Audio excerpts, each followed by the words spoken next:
നമസ്കാരം. നമ്മുടെ podcast series ആയിട്ടുള്ള ദ ഫൗണ്ടേഴ്സ് കോൺവെർസേഷൻ അതിന്റെ രണ്ടാമത്തെ എപ്പിസോഡാണ്. അപ്പോൾ ഈ ഒരു രണ്ടാമത്തെ പോഡ്കാസ്റ്റിൽ ഇന്ന് നമ്മോടൊപ്പം ഉള്ളത് മിസ്റ്റർ ഷെഫീഖ് ആണ്.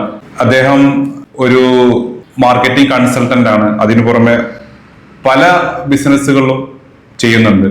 ഇപ്പോൾ അദ്ദേഹത്തിന് സ്വന്തമായിട്ട് ഡിജിറ്റൽ മാർക്കറ്റിംഗ്, അതുപോലെ വെബ് ഡെവലപ്മെന്റ്, ഇതുപോലുള്ള ബിസിനസ്സുകളും കൂടാതെ കേരളത്തിലെ പല പ്രമുഖമായിട്ടുള്ള കമ്പനികളുടെയും മാർക്കറ്റിംഗ് കൺസൾട്ടന്റുമാണ്. ഉദാഹരണം പറയുകയാണെങ്കിൽ ബോച്ചെ 1000 ഏക്കർ, ഇതുപോലുള്ള പല വലിയ കമ്പനികളുടെയൊക്കെ കൺസൾട്ടന്റ് ആണ് അദ്ദേഹം. അപ്പോ ഇദ്ദേഹമാണ് ഇന്നത്തെ നമ്മുടെ അതിഥി. നമുക്ക് അദ്ദേഹത്തോട് കുറെ കാര്യങ്ങൾ ചോദിച്ചറിയണം.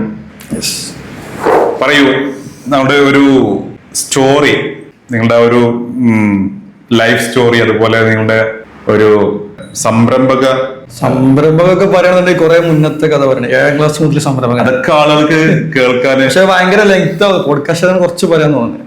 7ാം ക്ലാസ് മുതലേ പല ബിസിനസ്സുകളും ചെയ്യുന്നുണ്ട്. ഇപ്പോ മലപ്പുറം ജില്ലയിലൊക്കെയുള്ള ആൾക്കാർക്ക് അറിയാം, തിരുപ്പൂരിനൊക്കെ ടീഷർട്ട് എടുത്ത് വെക്കുക എന്നുള്ള പരിപാടിയൊക്കെ അതൊക്കെ പണ്ട് ചെയ്തിരുന്നു. പിന്നെ അങ്ങനെ ഓരോ സമയത്ത് പിന്നെ ഞാന് സ്റ്റീലിന്റെ ബിസിനസ് ഉണ്ടായിരുന്നു. അത് കേരളം, തമിഴ്നാട്, കർണാടക സ്റ്റീലിന്റെ ബിസിനസ് ചെയ്തിരുന്നു.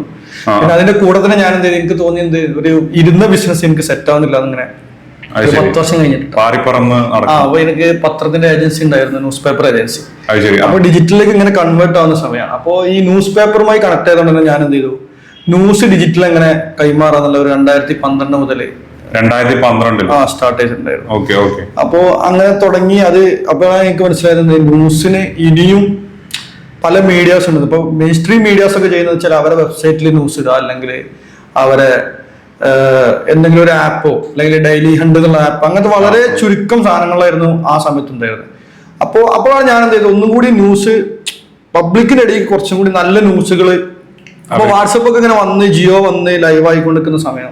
അപ്പൊ ആ സമയം ജിയോ അങ്ങനെ ലൈവായി തുടങ്ങി, എല്ലാവർക്കും നെറ്റ് കിട്ടി തുടങ്ങി. അപ്പൊ എല്ലാവരും വാട്സപ്പിൽ ഇന്ററാക്ട് ചെയ്യുന്നുണ്ട്. അപ്പോഴാണ് എനിക്ക് തോന്നിയത് എന്തുകൊണ്ട് വാട്സപ്പ് ഒരു മീഡിയ ആക്കി എടുത്തിട്ട് അവിടെ ന്യൂസ് ഷെയർ ചെയ്തില്ല.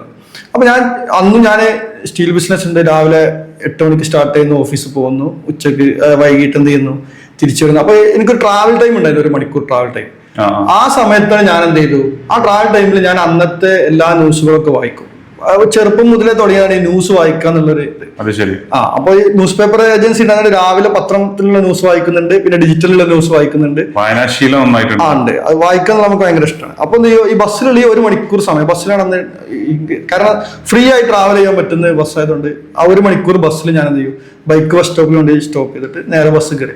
അങ്ങനെ ആ സമയത്ത് എന്ത് ചെയ്തിരുന്നു, ഞാൻ 10 ക്രിസ്പി ആയിട്ടുള്ള പോസിറ്റീവ് വാർത്തകൾ, അതായത് വാട്സപ്പിൽ നെഗറ്റീവ് ആണ് എല്ലാവരും സ്പ്രെഡ് ചെയ്യാൻ നോക്കുന്നത്, എന്തുകൊണ്ട് ഒരു പോസിറ്റീവ് ഇക്കോസിസ്റ്റം ഉണ്ടാക്കി കൂടാന്ന് വിചാരിച്ചിട്ട് ഞാൻ എന്ത് ചെയ്തു, വെറുതെ ടൈം പാസ് ആയിട്ട് സ്റ്റാർട്ട് ചെയ്തു. അത് ഞാനൊരു ഇൻകം ജനറേറ്റ് ചെയ്യാനോ അല്ലെങ്കിൽ അതിന് വേറെ തരത്തിലേക്ക് ഉണ്ടാവുന്ന ആദ്യം അങ്ങനെ ഞാൻ എന്ത് ചെയ്തു, ആദ്യം 20 ഗ്രൂപ്പ് ഫാമിലി നമ്മളെ ഗ്രൂപ്പുകളിലൊക്കെ ഈ ന്യൂസ് ഇങ്ങനെ ഷെയർ ചെയ്തിട്ട് അവരോട് പറയുന്നത് ഇന്ന നമ്പർ ഉണ്ട്, ഈ നമ്പർ നിങ്ങളെ ഗ്രൂപ്പിൽ ആഡ് ചെയ്താൽ നിങ്ങൾക്ക് ന്യൂസ് കിട്ടും എന്ന് പറയും. അപ്പൊ എല്ലാ ദിവസവും വൈകിട്ട് ഒരു 6 മണി കൃത്യമാകുമ്പോൾ എന്ത് ചെയ്യും, വൈകിട്ട് ഞാനൊരു 10 ക്രിസ്പായിട്ടുള്ള ന്യൂസ് എന്ത് ചെയ്യും, അന്ന് അവരെ അറിയണം എന്ന് ആഗ്രഹമുള്ള ന്യൂസ്, അറിയിപ്പുകൾ, അതേപോലെ തന്നെ പോസിറ്റീവ് ആയിട്ടുള്ള കണ്ടന്റ്. ഇപ്പൊ കൊലപാതകം, ലഹരി വേട്ട, ഇങ്ങനത്തെ സാധനങ്ങളൊന്നും ഞാൻ തുടങ്ങുമ്പോൾ അങ്ങനത്തെ ഒന്നുമില്ല. അല്ലെങ്കിൽ തന്നെ എന്തിട്ട് അപ്പൊ ഫാമിലി ഗ്രൂപ്പുകൾ ഞാൻ ടാർഗറ്റ് ചെയ്ത് അതിൽ തന്നെയാണ്. അതുകൊണ്ട് അവർക്കുള്ള ന്യൂസ് കൊടുത്താൽ അവർ അപ്പൊ അങ്ങനെ ഞാൻ എന്ത് ചെയ്തു, അതൊരു ഏകദേശം ഒരു 6 മാസം കൊണ്ട് 6000 വാട്സാപ്പ് ഗ്രൂപ്പ് എത്തിയതാണ്. 6000 വാട്സാപ്പ്. അതായത് മലയാള മനോരമ ഒരു ദിവസം പബ്ലിഷ് ചെയ്യുന്ന കണ്ടന്റ് എത്രയാണ് എത്തുന്നത്, അതിന്റെ ഡബിൾ ആളുകളിലേക്ക് ഞാൻ റീച്ച് ചെയ്തെന്നുള്ളതാണ്. അങ്ങനെ 6 മാസം കൊണ്ട്. അപ്പോ എനിക്ക് തോന്നി മോണിറ്റൈസേഷൻ സമയമായി എന്നുള്ളത് തോന്നി. ആ സമയത്ത് ഞാൻ എന്ത് ചെയ്തു, ഇതിന്റെ അപ്പോ ഞാൻ 6000 ഗ്രൂപ്പ് ഞാൻ ഒറ്റക്കെല്ലാം മാനേജ് ചെയ്തിരുന്നു. ഞാൻ ഡിഗ്രിക്കൊക്കെ പഠിക്കുന്ന സ്റ്റുഡൻസിന് എന്ത് ചെയ്തു, അവർക്ക് ഫോൺ കൊടുക്കും, എന്നിട്ട് ഞാൻ കൺട്രോൾ ചെയ്യും. മെയിൽ ഇതൊക്കെ എന്റെ കയ്യിൽ തന്നെ ഉണ്ടായിരുന്നു. അവരെന്തൊക്കെ ഡെയിലി ബ്രൗസ് ചെയ്യുന്നത്, കാരണം ഇവരോട് പറയാതെ ഞാൻ കൺട്രോൾ ചെയ്യും. കാരണം അവരെന്തെങ്കിലും ചെയ്ത് കഴിഞ്ഞാൽ അവരെ വീട്ടിൽ നിന്ന് എനിക്ക് പ്രശ്നം ഉണ്ടാവില്ല. അപ്പൊ ഞാൻ അങ്ങനെ ഒരു 4 പേര് 5 പേരൊക്കെ സെറ്റ് ചെയ്തിട്ട് അവർക്ക് എന്ത് ചെയ്തു, ഫോണൊക്കെ കൊടുത്തു, ഗ്രൂപ്പുകൾ. ആ ഗ്രൂപ്പുകളിലേക്കായി പിന്നെ ആ നമ്പറിലേക്ക് ഗ്രൂപ്പ് ആഡ് ചെയ്ത് കൊടുത്തു. അങ്ങനെ ഡിവൈഡ് ചെയ്തു പല ഗ്രൂപ്പുകളിലായി. എന്നിട്ട് എന്ത് ചെയ്തു, അതിങ്ങനെ 6000 ഗ്രൂപ്പുകളിൽ എത്തിയപ്പോൾ ഞാൻ എന്ത് ചെയ്തു, ഒരു പരസ്യം എടുത്ത് തുടങ്ങി. പരസ്യം എന്ന് പറഞ്ഞാൽ ആളുകൾക്ക് നേരിട്ട് കണ്ടത് പരസ്യമാണെന്ന് തോന്നുന്നു. അതാണ് എല്ലാവരും പരസ്യം കൊടുക്കുമ്പോൾ എന്താണ്, നേരിട്ട് പരസ്യം കൊടുക്കാൻ പോയ പല സ്ഥലത്തും പ്രോബ്ലംസ് ഉണ്ടാവും. അതായത് മാർക്കറ്റിംഗ് എന്താണെന്ന് നമ്മൾ അറിയാൻ പാടില്ല. യെസ്. അപ്പൊ ഞാൻ എന്താ ചെയ്തത്, അവിടെ പുതിയൊരു സീരീസും കൂടി ഞാൻ ഉണ്ടാക്കി. രാത്രി ഞാൻ പബ്ലിക്കിലുള്ള വാർത്തകൾ കൊടുക്കുന്നതിന് രാവിലെ ഞാൻ തൊഴിൽ വാർത്ത ഉണ്ടാക്കി. ഈ തൊഴിൽ വാർത്തയാണ് എന്റെ മോണിറ്റൈസേഷൻ. അതായത് കേരളത്തിന് പുറത്തേക്ക് പോകാൻ ആഗ്രഹിക്കുന്ന ആളുകള്, അതേപോലെ തന്നെ കേരളത്തിലുള്ള അതിൽ ചിലത് പെയ്ഡ് ഉണ്ടാവും, ചിലത് പെയ്ഡ് അല്ലാത്തുണ്ടാവും. നല്ല ജെന്യൂൻ ആയിട്ടുള്ള ബ്രാൻഡുകൾ നടത്തുന്നത് ചിലപ്പോൾ പെയ്ഡ് നമുക്ക് പരസ്യം കിട്ടിക്കൊള്ളുന്നില്ല. അപ്പൊ ഞാൻ എന്ത് ചെയ്യും, അതും ഞാനിതിൽ ഇട്ട് തുടങ്ങി. അങ്ങനെ മിക്സ്ഡ് ആയിട്ട് രാവിലെ എന്ത് ചെയ്തു, ഞാൻ പരസ്യം എടുത്ത് തുടങ്ങി. അപ്പൊ ഞാൻ ഒരു പരസ്യത്തിന് എന്ത് ചെയ്തു, നല്ലൊരു എമൗണ്ട് ചാർജ് ചെയ്യും. കാരണം ഇവർക്ക് ഒരു ദിവസം തൊഴിൽ വാർത്ത മലയാള മനോരമയിൽ പോസ്റ്റ് ചെയ്യാൻ വരുന്ന പൈസ തന്നെ ഏകദേശം 60,000 രൂപയ്ക്കാണ് ഓൾ കേരള പബ്ലിഷ് ചെയ്യണമെങ്കിലുള്ള ഒരു ചെറിയ കോളത്തിന്. അത് ബുധനാഴ്ച മാത്രം വരാനുള്ള സാധനത്തിന് ഞാൻ എല്ലാ ദിവസവും പോസ്റ്റ് ചെയ്ത് തരും. ഇത്തരം ആൾക്കാർ അതേ സമയം ഞാൻ റീച്ച് ചെയ്യുകയും ചെയ്യും. പക്ഷെ ഞാൻ മനോരമ വാങ്ങുന്ന അത്ര പൈസ വാങ്ങുന്നില്ല. ഞാൻ ആ മലയാള മനോരമ ടാർഗറ്റ് ചെയ്യാൻ കാരണം വെച്ചാൽ അവിടെ ഒരു പ്രത്യേകം പരസ്യം ചെയ്യുന്ന ഒരു കമ്മ്യൂണിറ്റി ഉണ്ടെന്ന് എനിക്കറിയാം. കാരണം ഞാൻ 10 വർഷത്തോളം ഏജൻസി നടത്തിയ ആളെ തന്നെ പരസ്യങ്ങൾ ഞാൻ ഡീൽ ചെയ്തിട്ടുണ്ട് ആ സമയം തന്നെ. അപ്പൊ എനിക്ക് പരസ്യം കിട്ടാനും ബുദ്ധിമുട്ടുണ്ടായിരുന്നില്ല. ഞാൻ ഇവർക്കൊക്കെ എല്ലാ ബ്രാൻഡുകൾ എല്ലാവർക്കും ഫസ്റ്റ് ട്രയൽ ഫ്രീ ആണ് കൊടുക്കുക. അത് ശരി, ഫ്രീ കൊടുക്കുക. ആദ്യം പറയും എന്റെ റിസൾട്ട് നിങ്ങൾക്ക് ഓക്കെ ആണെങ്കിൽ മാത്രം നിങ്ങൾ പേയ്മെന്റ് തന്നാൽ മതി. ഫസ്റ്റ് സെക്കൻഡ് മുതൽ എനിക്ക് അഡ്വാൻസ് പേയ്മെന്റ് ചെയ്യണം, അല്ലാതെ ഞാൻ ചെയ്യില്ല. അതാണ് എന്റെ മെയിൻ കണ്ടീഷൻ. അപ്പൊ അങ്ങനെ തുടങ്ങി അതൊരു വലിയൊരു കമ്മ്യൂണിറ്റി ആയി. ഇപ്പൊ ഏകദേശം 17,000 ഗ്രൂപ്പുകളിൽ ഇപ്പൊ നമ്മൾ ഓൾ കേരള ലെവലിൽ ചെയ്യുന്നുണ്ട്. ഇപ്പൊ ബാംഗ്ലൂർ ഉണ്ട്, കർണാടക സ്റ്റേറ്റ് കവർ ചെയ്യുന്നുണ്ട്, പിന്നെ തമിഴ്നാട് കവർ ചെയ്യുന്നുണ്ട്, പിന്നെ ഡൽഹി കവർ ചെയ്യുന്നുണ്ട്. ഇത്തരം ഏരിയയിലൊക്കെ കവർ ചെയ്യുന്ന ഒരു വലിയൊരു ഹ്യൂജ് നെറ്റ്വർക്ക് ഞാൻ ഉണ്ടാക്കിയെടുത്തിട്ടുണ്ട്. അത് മലയാളി കമ്മ്യൂണിറ്റി അല്ല, എല്ലാ കമ്മ്യൂണിറ്റി ഉണ്ട്. അത് മിക്കവാറും എനിക്ക് വരുന്ന പരസ്യങ്ങളുടെ ഞാൻ എടുക്കുന്ന പരസ്യങ്ങളും കേരള ആയതുകൊണ്ട് ഞാൻ മലയാളി കമ്മ്യൂണിറ്റി കൂടുതൽ ഞാൻ ഫോക്കസ് ചെയ്യാറുണ്ട്, അതിലേക്ക് ആഡ് ചെയ്ത് കൊണ്ടുവരും. അപ്പോൾ ഈ കമ്മ്യൂണിറ്റികളൊക്കെ ഞാൻ എന്ത് ചെയ്തിട്ടുണ്ട്, അതൊരു ഒരു കമ്മ്യൂണിറ്റി ആക്കി ഇതിന് ഡെവലപ്പ് ചെയ്ത് അവർക്ക് സ്ഥിരമായിട്ട് പരസ്യം കൊടുക്കുന്ന ഒരു സിസ്റ്റം ഞാൻ ഉണ്ടാക്കി എന്റെ ഗ്രൂപ്പുകളിലും വെച്ചിട്ട് എന്തെങ്കിലും ഇത് റൺ ചെയ്യാന്നുള്ളതാണ്. അപ്പോൾ അങ്ങനെ തുടങ്ങിയിട്ടുള്ള ഒരു സാധനമാണ്. പിന്നെ ഡിജിറ്റൽ മാർക്കറ്റിംഗ് അപ്പൊ പയ്യെ അങ്ങനെ കേരളത്തിലൊക്കെ ഓണായി തുടങ്ങി. പക്ഷെ ആ സമയത്ത് ഞാൻ പോളണ്ടിൽ നിന്നൊക്കെ ഡിജിറ്റൽ മാർക്കറ്റിംഗ് ചെയ്തു തുടങ്ങിയിട്ടുണ്ട്. കാരണം എനിക്ക് ഇരിക്കുന്ന ജോലി വിടുക എന്നുള്ളതുണ്ട്. അപ്പോൾ ഫിനാൻഷ്യലി ഞാൻ സ്റ്റേബിൾ ആയാലും മാത്രമേ എന്ത് ചെയ്യാൻ പറ്റുള്ളൂ. എനിക്കിത് ആ ജോലി നിർത്തിയിട്ട് ഇതിലേക്ക് ഫുൾ ഓൺ ആവാൻ വേണ്ടിയിട്ട് ഞാൻ ഡിജിറ്റൽ മാർക്കറ്റിംഗ് എടുത്ത് തുടങ്ങി. അപ്പോൾ പോളണ്ട്, കാനഡ, UK എന്നൊക്കെ ഞാൻ എന്ത് ചെയ്തു, വർക്ക് എടുത്തിട്ട് ഇവിടുന്ന് ഫ്രീലാൻസറെ കൊണ്ട് ചെയ്യിപ്പിക്കും. സ്ഥിരമായി ഇവിടെയുള്ള ഡിജിറ്റൽ മാർക്കറ്റിംഗ് ക്ലയൻസിന് എന്തില്ല കണ്ടന്റ് സ്ട്രാറ്റജി ഉണ്ടാവില്ല. പക്ഷെ പുറത്തുള്ളവർ കൃത്യമായിട്ട് നമ്മൾ കണ്ടന്റ് സ്ട്രാറ്റജി കൊടുത്താൽ കണ്ടന്റ് നമ്മൾ ഡെവലപ്പ് ചെയ്താൽ മതി. അല്ലാതെ രാവിലെ വന്നിട്ട് ഈ ഡിസൈനിൽ ഇന്ന പ്രശ്നമുണ്ട്, പിറ്റേ ദിവസം വന്നിട്ട് ഈ പ്രശ്നം, ഈ സാധനങ്ങളൊന്നും ഉണ്ടാവില്ല. അപ്പൊ എന്താ വെച്ചാൽ ഞാൻ അതുകൊണ്ടാണ് അങ്ങനത്തെ ക്ലയൻസിന് തന്നെ എടുത്തിട്ടുള്ളൂ ഫുള്ള്. അല്ലാതെ ചേഞ്ചസ് സ്ഥിരമായി പറഞ്ഞുകൊണ്ടിരിക്കുന്ന പ്രത്യേകിച്ച് ഡിസൈൻ ആക്സെപ്റ്റിൽ നമുക്ക് യാതൊരുവിധ ഇത് തരാത്ത ആൾക്കാരൊക്കെ ഞാൻ ആദ്യം ഒഴിവാക്കും. ആദ്യത്തെ ഒരു മാസം ട്രയൽ റണ്ണ് മാത്രം കൊടുക്കുക അവർക്കൊക്കെ. ആ പൈസ വാങ്ങിയിട്ടുണ്ടാവും, എന്നിട്ട് എന്ത് ചെയ്യും, ട്രയലിൽ കൊടുക്കും. എന്നിട്ട് എനിക്ക് ഓക്കെ ആണെങ്കിൽ മാത്രമേ ഞാൻ കണ്ടിന്യൂ ചെയ്യുള്ളൂ തരാം. അങ്ങനെ ഞാൻ പറയാറ്. അല്ലാതെ അവർക്ക് ഓക്കെ ആണെങ്കിൽ കണ്ടിന്യൂ ചെയ്യാന്നല്ല ഞാൻ പറയാറ്. പിന്നെ ഞാൻ കുഴപ്പമില്ലാത്ത അത് കാരണം നമ്മൾ അവരെ ബിസിനസ് ചെയ്യാനാണ് പോകുന്നത്. അപ്പൊ അവരെ ബിസിനസ്സിൽ ഒരു പാർട്ണർ പോലെ നമ്മൾ കാണാൻ പറ്റണം. അതല്ലാതെ മാർക്കറ്റിംഗ് ചെയ്യുന്ന നമ്മളൊരു സെപ്പറേറ്റ് ഒരു എന്തോ ഒരു ഏജൻസി എപ്പോഴും പൈസ തരുന്ന ഒരാളായിട്ട് മാത്രം കാണണമെന്നുണ്ടെങ്കിൽ ചിലപ്പോൾ എന്ത് ചെയ്യാൻ പറ്റില്ല, നമുക്കിത് റൺ. കാരണം അവരെ ബിസിനസ്സിലുള്ള ഓരോ സ്ട്രാറ്റജി ഡെവലപ്പ് ചെയ്യുമ്പോൾ ഈ സ്ട്രാറ്റജി ഇന്നതാണ് നമ്മൾ ഉദ്ദേശിക്കുന്നത്, ഇതിന്റെ ഔട്ട്പുട്ട് ഇന്നതാണ്, ഈ ഔട്ട്പുട്ട് വെച്ചിട്ട് നമ്മൾ ഇന്ന റിസൾട്ട് പ്രതീക്ഷിക്കേണ്ടത് കൃത്യമായ മെയിലിൽ ഇതിൽ നമുക്ക് ഡോക്യുമെന്റ് ഉണ്ടാവാറ്. അപ്പൊ അതിനനുസരിച്ച് നമുക്ക് എന്ത് ചെയ്യാം, ക്രിയേറ്റീവ്സ് പ്ലാൻ ചെയ്യാം, അതിനനുസരിച്ചുള്ള കണ്ടന്റ് പ്ലാൻ ചെയ്യാം. ഇത്ര സമയം കൊണ്ട് നമുക്ക് എന്ത് പെർഫോമൻസ് മാർക്കറ്റിംഗ് ഒക്കെ അവിടെ സ്റ്റാർട്ട് ആയിട്ടുണ്ടെന്ന് ഇവിടെ ഇപ്പോഴല്ല ആയിട്ടുള്ളൂ. ഇപ്പോഴും ഇവിടെ എങ്ങനെ ഫേസ്ബുക്കിൽ പൈസ കൊടുക്കണം എന്തിനാന്നുള്ള ചോദ്യമാണ്, അത് ഫ്രീ അല്ല എന്നുള്ളത്. അപ്പോ അങ്ങനെ ഞാൻ അവിടുന്നാണ് ഞാൻ പഠിച്ചിട്ടുള്ളത്. ഡിജിറ്റൽ മാർക്കറ്റിംഗ് ശരിക്കും ഹൈലി റെപ്യൂട്ടഡ് ആയിട്ടുള്ള പല ബ്രാൻഡും ഇവിടെ പറയാൻ പറ്റില്ല. എപ്പോഴും നല്ല മില്യൺസ് ഒക്കെ ഫോളോവേഴ്സ് ഉള്ള കണ്ടന്റുകൾക്ക് ചെയ്തിട്ടുള്ള കണ്ടന്റ്. അപ്പോ അവിടുന്നാണ് ഞാൻ ഡിജിറ്റൽ മാർക്കറ്റിംഗ് സ്റ്റെപ്പ് ഓൺ ചെയ്തു. പിന്നെ അവർക്ക് തന്നെ അപ്പൊ ചെറിയ ഡെവലപ്മെന്റ് സൊല്യൂഷൻസ് വേണ്ടി വരും. അങ്ങനെ നമ്മൾ എന്ത് ചെയ്തു, ഒരു ആപ്പ് വെബ് ഡെവലപ്മെന്റ് സൊല്യൂഷൻ തുടങ്ങി. അതിപ്പോ സെപ്പറേറ്റ് ഒരു കമ്പനി ആയിട്ട് ഇപ്പൊ റൺ ചെയ്യുന്നുണ്ട്. അതൊക്കെ ഇൻഫ്രയിലാണ് അത് റൺ ആയി കാക്കഞ്ചേരി. അതങ്ങനെ പോകുന്നുണ്ട്. പിന്നെ അപ്പോ ഞാൻ ഏകദേശം ഇതേ സമയം തന്നെ ഒരു കൺസൾട്ടിങ് ഭയങ്കര ഇഷ്ടമാണ്. നമുക്ക് അറിയുന്ന നോളജ് മറ്റുള്ളവർക്ക് ഷെയർ ചെയ്യുന്നതിന് യാതൊരു നോളജ് ഷെയറിങ് അത്. അപ്പോൾ നമ്മളിങ്ങനെ ഈ നെക്സ്റ്റ് ലെവലിൽ ഈ കമ്മ്യൂണിറ്റിയിലുള്ള ആളുകൾക്കൊക്കെ അറിയുന്നത് കൊണ്ട് തന്നെ പിന്നെ JCI ഇങ്ങനത്തെ ഇതിലൊക്കെ നമ്മൾ സ്ഥിരമായിട്ട് പങ്കെടുക്കാറുണ്ടായതുകൊണ്ട് തന്നെ നമുക്കിങ്ങനെ നെറ്റ്വർക്കിംഗ് വഴി കുറെ കൺസൾട്ട് ചെയ്യും. ഞാൻ ഏകദേശം ഒരു 2018 ആയപ്പോൾ കൊറോണന് മുന്നേ തന്നെ 500 കമ്പനി കൺസൾട്ട് ചെയ്തിട്ടുണ്ട്, SMEകൾ. അത് ശരി. അത് അപ്പൊ പല ആൾക്കാരും എന്നോട് ചോദിക്കുന്നത് എങ്ങനെ 500 കമ്പനി ചെയ്തത്. എന്റെ ഫോണിലുള്ള കോണ്ടാക്ട് ആണ്. ഞാൻ കോണ്ടാക്ട് സേവ് ചെയ്ത് 526 നമ്പർ എന്തുണ്ട്, കൺസൾട്ട് ചെയ്ത ആൾക്കാരെ സേവ് ചെയ്ത നമ്പർ എന്റെ ഫോണിലുണ്ട്. ഞാൻ ആരെ കണ്ടാലും അവരോട് എന്ത് ചെയ്യും, എന്റെ വാട്സപ്പിലേക്ക് അവരുടെ ഡീറ്റെയിൽ മെസ്സേജ് ചെയ്യാനേ പറയാം. ഞാൻ കാർഡ് വാങ്ങാറില്ല. കാർഡൊക്കെ പഴയ സിസ്റ്റമാണെന്ന് വിചാരിക്കുന്ന ആളാണ് ഞാൻ. വിസിറ്റിംഗ് കാർഡ് തരാം, അത് ജസ്റ്റ് നമ്മൾ വാങ്ങിയിട്ട് പറയും എനിക്കൊന്ന് മെസ്സേജ് ഇട്ട് കിട്ടാറ്. അപ്പൊ എന്നിട്ട് ഞാനെന്ത് പിന്നെ അവർക്ക് ഇന്ററാക്ട് ചെയ്യും. ശരിക്കും അവരുടെ കയ്യിൽ നിന്ന് നമുക്ക് പഠിക്കാണ്ടാവുന്നതാണ്. അപ്പൊ നമ്മൾ അങ്ങോട്ട് നോളജ് ഷെയർ ചെയ്യുന്ന പോലെ തന്നെ നമുക്ക് എന്ത് ചെയ്യാം, അങ്ങനെ പരിചയപ്പെട്ടിൽ ഒരാളാണ് എന്ത് നമ്മളെ ബോച്ച എന്നുള്ള ആള്, ബോബി ചമ്മണ്ണൂർ. അങ്ങനെ 2018 മുതൽ ആളെ പല മാർക്കറ്റിംഗ് സംഭവങ്ങൾ നമ്മൾ അസോസിയേറ്റ് ചെയ്യാറുണ്ടായിരുന്നു. അങ്ങനെയുള്ള പ്രോജക്റ്റുകളിലൊക്കെ അപ്പൊ റിലേറ്റ് ആവുന്ന ആൾക്കാരാവുമ്പോൾ നമ്മൾ എന്ത് എപ്പോഴും പെട്ടെന്ന് കണക്ട് ആവുന്നുള്ളതാണ്. അത് സ്വാഭാവിക ഷാഫിക്കൊക്കെ പറയുന്ന കേസിൽ നമ്മൾ അങ്ങനെ പരിചയപ്പെട്ടുള്ള ആൾക്കാരാണ്. നമ്മൾ ആ ഒരു സെയിം ഒരു വൈബ് ക്രിയേറ്റ്സ് യുവർ ട്രൈബ്. എങ്ങനെ പണിയെടുക്കാതെ ജീവിക്കാന്ന് പല ആൾക്കാരോട് പറയുമ്പോൾ ആൾക്കാരെ തെറ്റിദ്ധരിക്കുന്നുണ്ട്. നമ്മൾ ശരിക്കും പറയുന്നത് വെച്ചാല് നമ്മൾ റൈറ്റ് ആളുകളെ കൊണ്ട് റൈറ്റ് വർക്ക് ചെയ്യിപ്പിക്കുക എന്നുള്ളതാണ്, ഡെലിഗേഷൻ ചെയ്യുക എന്നുള്ളത്. അത് മിക്കവാറും ബിസിനസ്സുകാർ ചെയ്യില്ല. ഒറ്റയാൾ പോരാട്ടം നടത്താൻ പോകും. അപ്പൊ എന്താണെന്ന് വെച്ചാൽ വൺ മാൻ ഷോ എന്ത് ചെയ്യും, അത് അയാൾക്ക് വേറെ, കാരണം ആരും ട്രസ്റ്റ് ചെയ്യാൻ പറ്റില്ല. ട്രസ്റ്റ് ചെയ്യുക എന്നുള്ളതാണ് ഒന്നാമത്തെ കേസ്. പിന്നെ കൃത്യമായിട്ട് അവർക്ക് എന്ത് ചെയ്യുക, അതിനുള്ള ഗൈഡ് ലൈൻസ് കൊടുക്കുക എന്നുള്ളത്, അവരുടെ റിപ്പോർട്ട് എഴുതിക്കുക, റിവ്യൂസ് എടുക്കുക. ഇത് രണ്ടും ചെയ്ത് കഴിഞ്ഞാൽ കറക്റ്റ് ട്രാക്ക് ആവുന്നുള്ളതാണ്. പിന്നെ ഷാഫിക്ക് ഇപ്പൊ ചെയ്യുന്നത് എന്താന്ന് വെച്ചാൽ വാട്സപ്പിന്റെ ഏറ്റവും ടോപ്പ് ലെവൽ, ഇപ്പൊ ഞാൻ വാട്സപ്പിന്റെ താഴേക്കിടയിൽ ഗ്രൂപ്പ് വെച്ചാണ് മാർക്കറ്റിംഗ് ചെയ്യുന്നുണ്ടെങ്കിൽ അതിന്റെ ഒരു ഹൈ എൻഡ് വെർഷൻ ആയിട്ടുള്ള ഫേസ്ബുക്ക് തന്നെ അത് മെറ്റ ഫുള്ള് സപ്പോർട്ട് ചെയ്യുന്നതായിട്ടുള്ള എന്ത് ഫേസ്ബുക്ക് വാട്സപ്പ് API എന്നുള്ള സർവീസ്. അത് ഇപ്പോഴും പല ആളുകളും വിചാരിച്ചിട്ടുള്ളത് എന്താണ്, ഒരു ബൾക്ക് മെസ്സേജ് അങ്ങ് അയച്ചു കഴിഞ്ഞാൽ ഞങ്ങൾക്ക് ഇപ്പൊ ബിസിനസ് വരുന്നുള്ളതാണ്. ശരിക്കും പേഴ്സണലൈസ്ഡ് മെസ്സേജ് എന്താണെന്ന് ഷാഫിക്കൊക്കെ ഇപ്പൊ അറിയുന്ന കേസാണ്. അതൊന്ന് ജസ്റ്റ് പറഞ്ഞു കഴിഞ്ഞാല് പേഴ്സണലി, അതായത് ഇപ്പോ API ഉപയോഗിക്കുന്നതുകൊണ്ട് നമുക്ക് ഒന്ന് റിസ്ക് ഫ്രീ ആയിട്ട്, അതായത് ഒന്നും കൂടി വാട്സപ്പ് API എന്താന്ന് പറയണേക്കാരം ഒന്നും കൂടി ഒന്നുമില്ല. ഞാൻ കുറച്ച് അതിനെ കുറിച്ച് പഠിക്കാൻ പോയിട്ടുള്ളൂ. കാരണം വാട്സപ്പ് API എന്ന് പറയുമ്പോൾ ഞാൻ നിങ്ങളെ പോലത്തെ 2-3 പേരെ ഞാൻ കണ്ടെത്തിയിട്ടുണ്ട്. അവരിലേക്ക് എന്ത് ചെയ്യും, എന്താണ് റിക്വയർമെന്റ് എന്ന് പറയും നമ്മളെ ക്ലയന്റിനുള്ള. ഈ റിക്വയർമെന്റിൽ നിങ്ങൾ എന്താണ് തരാൻ ഉദ്ദേശിക്കുന്നത് നോക്കും. അപ്പൊ ആ ക്ലയന്റിന് ഓക്കെ ആയിട്ടുള്ള ആളെന്ത് ചെയ്യും, നമ്മൾ കണക്ട് ചെയ്യാന്നുള്ളതാണ്. അങ്ങനെ നമ്മൾ ഇതുവരെ ചെയ്തിട്ടുള്ള. അപ്പൊ കൂടുതൽ നമ്മളും അതിനെ കുറിച്ച് പഠിക്കാൻ പോകില്ല എന്നുള്ളതാണ് സത്യം. കാരണം ടെക്നോളജിയാണ്, ഇത് വലിയൊരു കടലാണ്. അപ്പൊ അത് എത്രത്തോളം വലുതാവുന്ന അത്രത്തോളം നമ്മളെ നോളജ് വലുതാവുന്നുണ്ട്. പക്ഷെ എല്ലാത്തിനും കുറിച്ച് ഒരു മിനിമം നോളജ് നമുക്ക് ഉണ്ടാവുമ്പോൾ നമുക്ക് കൺസൾട്ട് ചെയ്യാന്നുള്ള കേസിൽ നമുക്ക് എന്ത് ചെയ്യാൻ പറ്റുള്ളൂ. തീർച്ചയായും. ഇപ്പൊ നമ്മുടെ കേസിൽ എടുത്തു കഴിഞ്ഞാല് നമുക്കൊക്കെ അറിയാവുന്നത് ആകെ ഒരു 2 വാട്സപ്പ്. ഒന്ന് സാധാ വാട്സപ്പ് ആപ്പ്, ഇപ്പൊ നമ്മൾ പേഴ്സണൽ ആയിട്ട് ഉപയോഗിക്കുന്നത്. പിന്നെ ഒന്ന് വാട്സപ്പ് ബിസിനസ്. അപ്പൊ അതിന് കുറെ പരിമിതികളുണ്ട്. ഇപ്പൊ നമുക്ക് ഒരു തവണ മെസ്സേജ് അയക്കണം എന്നുണ്ടെങ്കിൽ ഒരു 5 ആൾക്ക് മാത്രമേ പറ്റുള്ളൂ. അൺഒഫീഷ്യൽ ആയിട്ട് മറ്റുള്ള ടൂളുകൾ ഉപയോഗിച്ചിട്ട് ചെയ്യാം. പക്ഷെ അത് എപ്പോഴും നമ്മള് റിസ്ക് ആണ്, അങ്ങനത്തെ ഒരു ഇത് വരും.